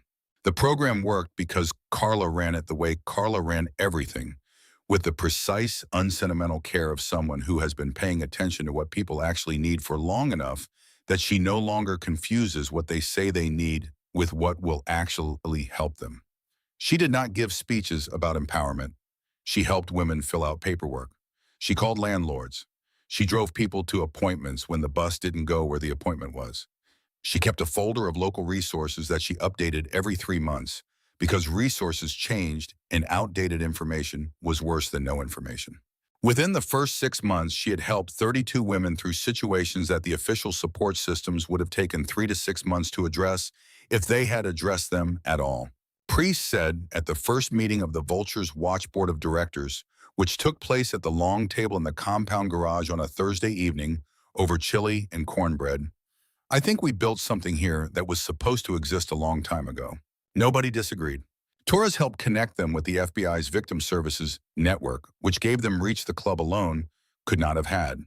The veterans came on their own, the way they always had, not through advertising, but through the specific trust of one man, telling another that this was a place where they would not be handled. Within 3 months, there were 8 veterans at the Thursday evening cookout. Within 6, there were 15. Hatch's collarbone healed.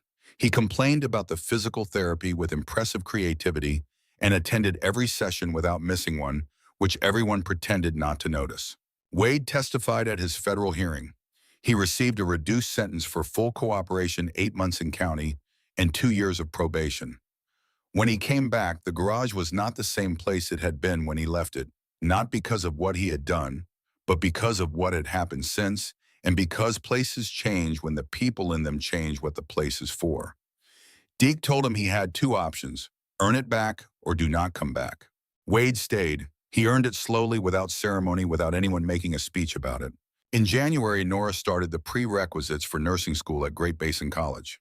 She was 38 years old, and the youngest person in her cohort was 20, and the oldest was 54, a retired ranch hand named Owen, who had decided that 54 was as good an age as any to start something new, and held this position with the serene authority of a man who had been arguing with difficult terrain his whole life and found classrooms comparatively manageable. On the first day, Nora sat beside a woman named Della, 61 years old, recently retired from 20 years as a school cook, who had arrived early and chosen the window seat and smiled at Nora when she came in. That was enough. The work was hard in the specific way that good work is hard. It required her full attention in a way that left no room for the secondary calculations that had been running in the background of her mind for years. In the anatomy class, she learned the names of bones and the functions of muscle groups and the architecture of systems that kept people alive without their conscious participation. And she found in this knowledge the same things she had found in bar management, in budget precision, in medication schedules, and all the other domains in which she had become competent through necessity, the particular satisfaction of understanding how something actually worked. She was going to be good at this. She was already good at the parts of it that were about paying attention and not flinching and understanding what people needed before they had finished saying it. The clinical rotations would come later. She was ready for them. Chloe's medication was covered now by a victim compensation fund connected to the federal case, one of the outcomes nobody had specifically anticipated, but which Maura's office had quietly made possible. She was 9 by then. She had joined the school's reading club, which met on Thursdays, and was working her way through the Carla-recommended mystery series with the methodical focus of someone who found pleasure in things done properly. She still had the asthma. She still carried her inhaler in her backpack. She still required management, and she still managed it herself, but the weight of it was different now, because the weight of everything was different when the month had a margin. There is a thing that happens to people who have been afraid for a long time when the thing they were afraid of is finally actually over. It does not happen all at once. It happens in increments, like the body slowly releasing a held breath. It did not know it was holding a little at a time in specific moments when something ordinary occurs and the fear does not arrive alongside it the way it used to. For Nora, the first moment was 3 weeks after the verdict, standing in the parking lot of the grocery store on Main Street. She was loading bags into the truck, and a car pulled up close behind her, and she heard the engine, and she did not flinch. She noticed that she had not flinched. She stood there for a moment in the October afternoon with a bag of groceries in each hand and felt the specific unfamiliar quality of simply being in a parking lot without the secondary calculation running in the background, the constant low-level accounting of risk that she had been doing so automatically for so long that she had not recognized it as fear. She had recognized it as attention, as carefulness. It had been fear. She loaded the groceries. She drove home. She did not check the rearview mirror more than twice. The second moment was the night Chloe slept through without waking.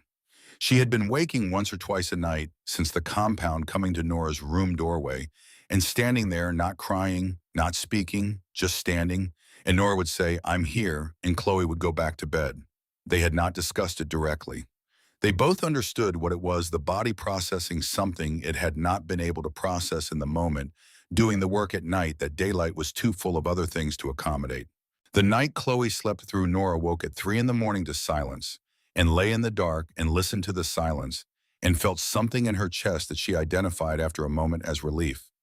The specific relief of a child sleeping without fear in a home that was theirs on a month that had a margin.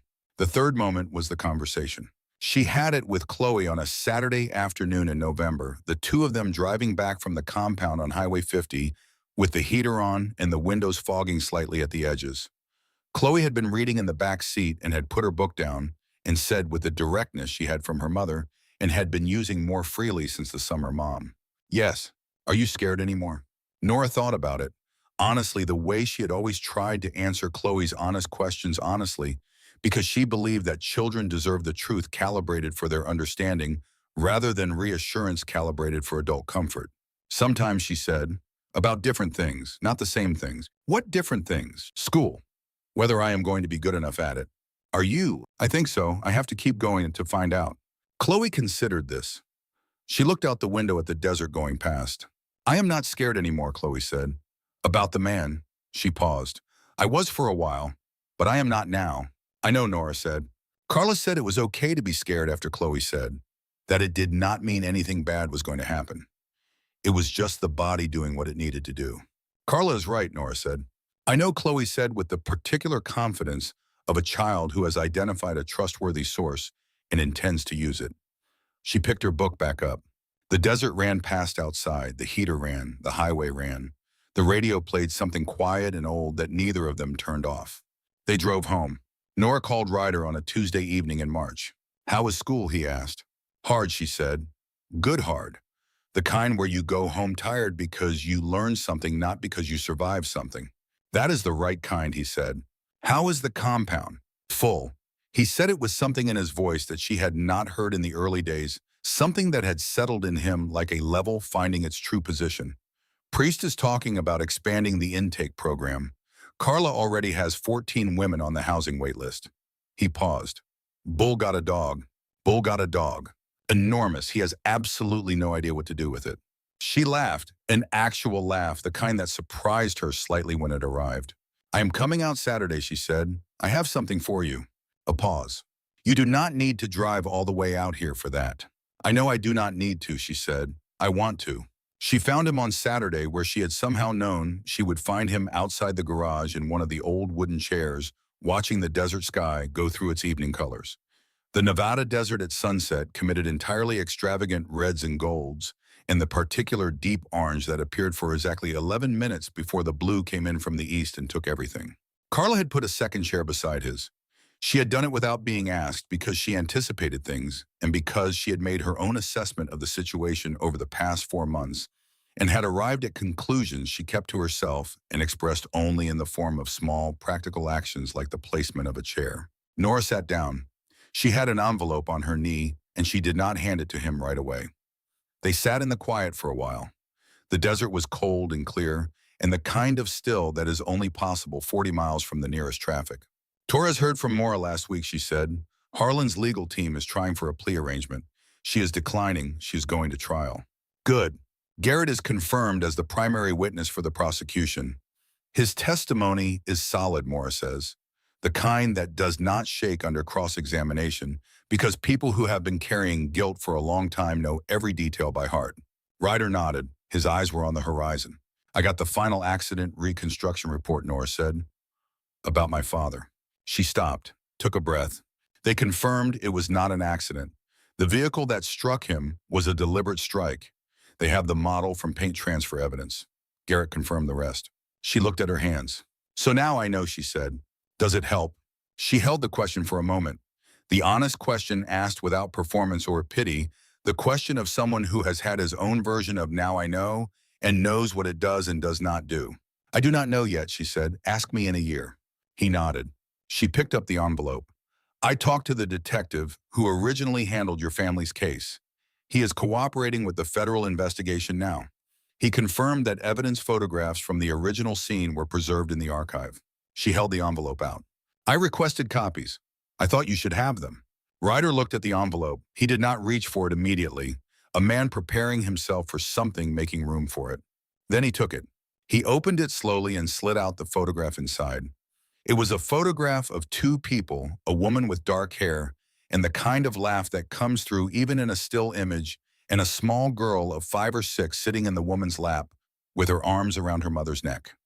Both of them caught mid-movement in something joyful, the specific, unguarded joy of people who do not know they are being photographed and are simply entirely present in the moment they are in. Ryder held the photograph with both hands. Nora watched him and did not look away because looking away would have been the smaller thing, and she had learned over the past 4 months that the smaller thing and the easier thing were often the same thing and that neither of them was what the moment required. His hands were steady. His face was not entirely. Something moved through it that had been waiting a long time to move.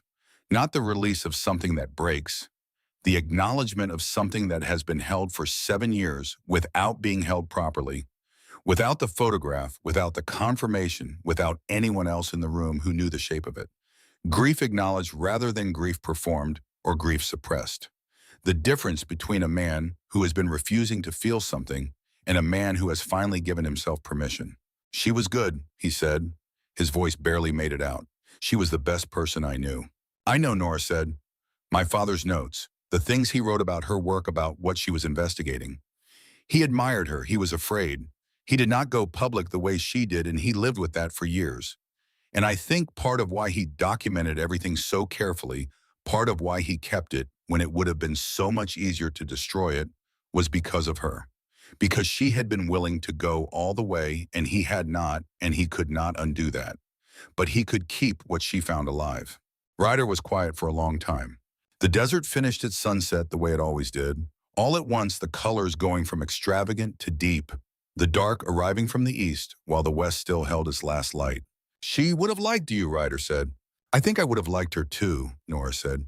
From inside the garage, voices. Priest's low rumble. Bull, who was apparently mid-argument with the dog about something and losing. Hatch telling a story at full volume that was probably the same story he had been telling since 1989, and that everyone listened to like it was new, because with Hatch, the story was never entirely about the events it described. It was about Hatch alive, talking here. And Chloe's voice carrying clearly from somewhere near the kitchen in conversation with Carla about something Nora could not fully make out, but that had the quality of a discussion being conducted by two people who had found each other intellectually well-matched and were pleased about it. Ryder set the photograph carefully on his knee. He looked at it for a moment. You gave me something I did not think I would get, he said. What? He looked at the photograph. At the compound behind them, full of light and the specific kind of noise that belongs to people who have survived difficult things and chosen to keep showing up for each other. Somewhere to put it down, he said. The weight. He did not say the word. He did not need to. Nora looked at him, at the photograph, at the garage behind them, at the life that had been built here, not from luck or ease or the absence of difficulty, but from people who had decided over and over in ordinary moments and impossible ones to stay. She thought about her father in a storage unit on 6th Street. She thought about an index card with 2 lines and a key and an apology. She thought about Trust the Man Who Finds You First, written by a frightened man who had understood something about the shape of what was coming, even if he had not known its face. From inside, Chloe called her name. Something about the food. Something about hurry up. The voice of a 9-year-old who was also, she knew, checking that she was there, that she could be heard, that the answer would come back. A habit built over years that would probably take years to unbuild, and that was all right. Some habits were earned and should not be shed quickly. She stood. Ryder stayed in his chair with the photograph and the desert settling into dark around him, and the sounds of the people inside reaching him through the garage walls, the specific music of a place that had become over time and against considerable odds somewhere that people came when they needed to be somewhere. On his face was something that had not been there 8 months ago when he walked into a roadhouse on Highway 50 for a cup of coffee and sat in the corner and watched a room choose silence. It was not peace exactly. Peace was the absence of trouble. This was something that had been arrived at through trouble built from the materials that trouble leaves behind.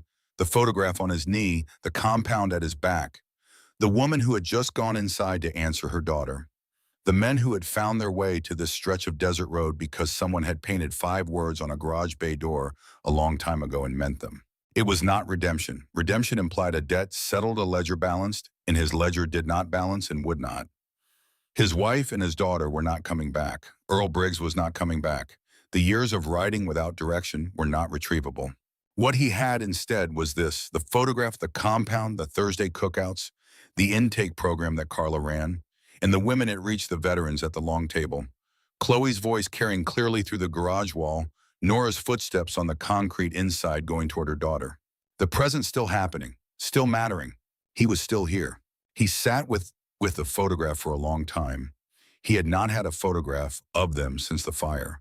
The fire had taken everything material, the physical evidence of the life he had lived with his wife, the objects that held the texture of her in them, the photographs that would have been on shelves and walls if shelves and walls had survived.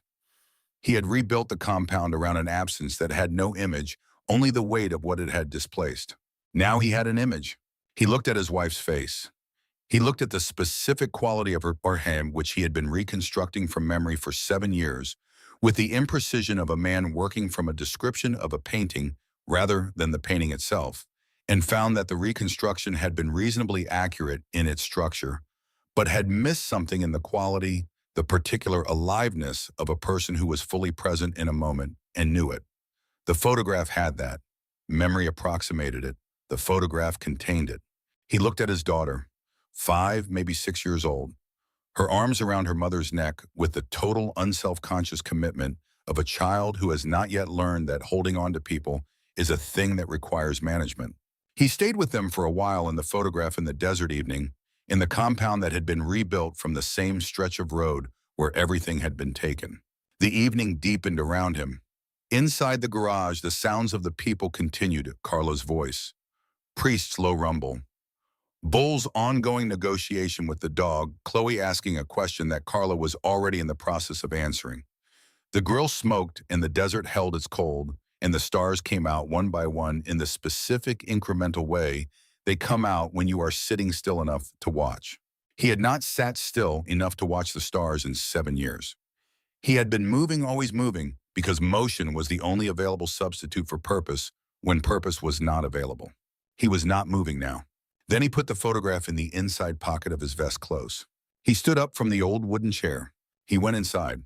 Behind him, the Nevada desert held the night the way it always had, vast and steady and unchanged by any of it, the highway running east and west under the stars, the same highway it had been before any of this started, the same highway it would be long after all of them were gone. But tonight, for now, on this particular stretch of it, there were lights on, and people inside them. And that, it turned out, was everything.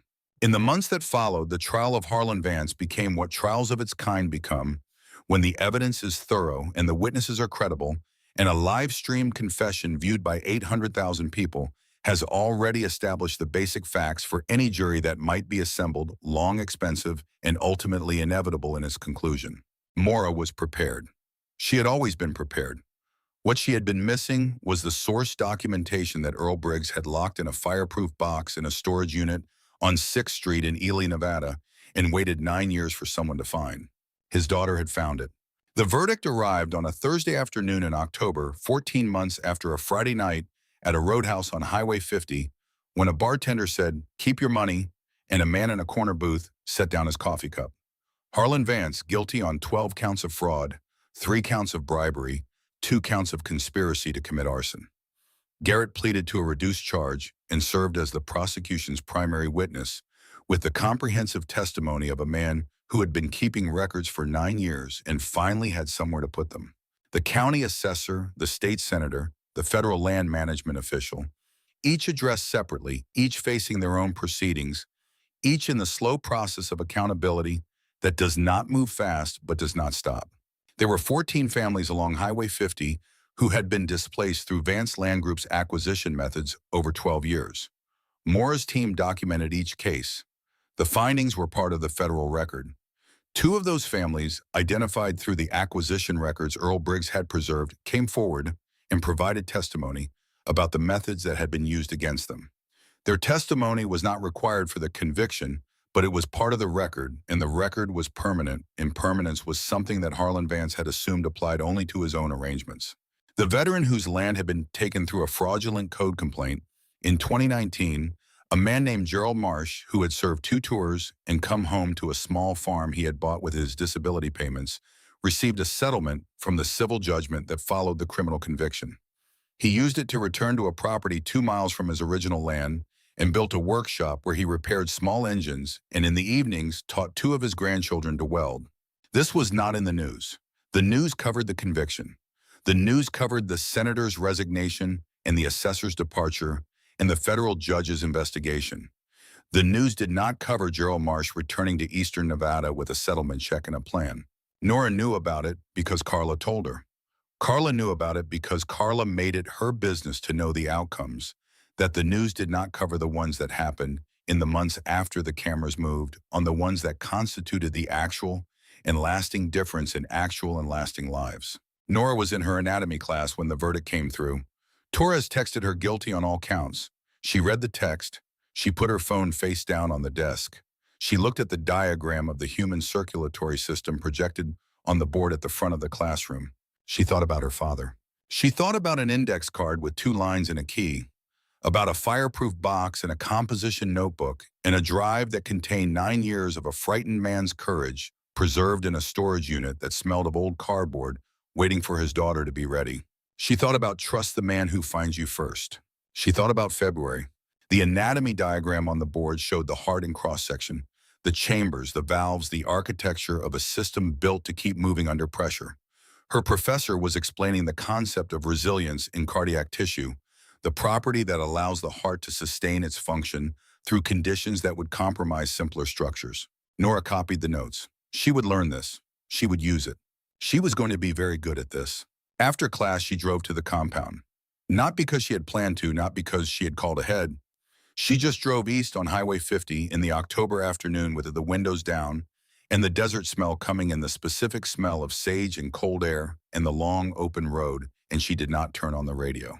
She was not afraid of quiet anymore. She had not been afraid of quiet since the night she sat in a prefab office in the dark with a phone on her knee and let Harlan Vance explain himself to 800,000 people who had not asked to hear it and heard it anyway, and understood for the first time that silence had not been protecting her. It had been protecting him. She was not going to make that mistake again. The compound was quiet when she arrived. The garage bay door was open. Ryder was inside working on a bike she did not recognize, with the focused and unhurried quality he brought to anything that required precision and patience. He looked up when she came in. "Guilty," she said. "All counts." He looked at her for a moment. Then he set down the wrench. She watched something complete in his face. Not close exactly. Not arrive. Something like settle. The way a thing settles when the last piece of it is finally in place and there is nowhere left for it to move. "Your father would be proud," he said. She thought about that. She thought about a man sitting across from Harlan Vance in a room somewhere, pressing the record button and saying, "I have everything, Harlan." She thought about the index card. She thought about the storage unit on 6th Street and the combination padlock, and Chloe's birthday +1, and the specific backward generosity of a frightened man leaving a door open for his daughter rather than closing it behind him. He would have been terrified, she said, for most of it. "Yeah," Ryder said, "and proud." She looked around the garage. At the sign above the door, faded red on the bay wall. "You're safe here." She had driven past that sign every time she came to the compound. She had read it in the headlights that first night in the dark, with Chloe in the passenger seat and 3 cardboard boxes in the truck bed and a key in her coat pocket. She had read it and not known yet what to do with it. She knew now. She looked at Ryder. "Thank you," she said. He shook his head slightly. The specific gesture of a man declining credit that does not accurately describe what happened. "Your father kept the records," he said. "You found them. You held the phone." He picked up the wrench again. "I just drove," he said. She looked at him. At the sign, at the open garage door, in the desert beyond it, in the highway running east and west under a sky that was already turning the deep afternoon gold of the Nevada October. She thought about everything he had done that was not driving. She thought about a man who had turned a motorcycle around on a highway shoulder and come back for a reason he had not yet been able to name. She thought about him knocking before opening the door of the back room and the specific humanity of that gesture in the middle of a night that had no space for small courtesies. She thought about the wrench going down on the workbench and the steadiness of his hands on the photograph. She did not say any of that. Some things do not require saying because the person who needs to hear them already knows. She said, "I will see you Thursday." He nodded. She went to her truck. She drove back toward Ely on Highway 50, the desert on both sides of her, opening up in the way it did at this hour, the light going long and gold across the basin, The mountains blue in the distance, the road ahead clear and straight and entirely hers. She was not afraid of the road anymore either. She had not been afraid of it since the night she had driven it in the dark with a phone live streaming in her hands and understood that the road belonged to everyone on it, including her. The radio was playing something she half recognized, a song from a long time ago, and she left it on. She thought about the things that had been given back to her that she had not known were gone. Not the obvious ones, the job, the margin, the medication covered Chloe sleeping through the night. Those had been given back in the obvious way, through the visible machinery of consequence and settlement, and the slow restitution of a system correcting what it had failed to prevent. She thought about the less obvious ones. The ability to walk to her truck in a parking lot without calculating the sightlines. The ability to sit in her anatomy class with her phone face down and not reach for it every 3 minutes. The ability to drive on this highway in the evening with the windows down and not feel the low-grade vigilance that had been her companion for so long she had stopped calling it fear and started calling it attention. These were the things she had not known had been taken, the baseline condition of a person who is not being threatened, the specific quality of a life lived in the present tense rather than the near future of the next potential crisis. She had been robbed of it incrementally by the note on the windshield, and the job she lost, and the inspection notices, and the years before all of that, the years of her father's locked closet, and the accident that was not an accident, and the unanswered question of what had happened to him and whether anything could be done about it. She had been robbed of the ordinary, which is the thing that makes the extraordinary bearable. She had it back now, not perfectly, not completely, not forever. Life did not offer those terms. But tonight on this highway with the radio playing and the mountains blue in the distance and Chloe's reading club book on the passenger seat where she had left it this morning, she had it back. She drove. Behind her, 42 miles back and getting smaller in the rearview mirror, the compound sat on its stretch of desert road with its lights on and its sign above the door. Ahead of her, school and Chloe and February and the anatomy of the human heart and the long, ordinary, irreplaceable work of a life being lived. She did not look back. The road ahead was long, and it was hers. She drove.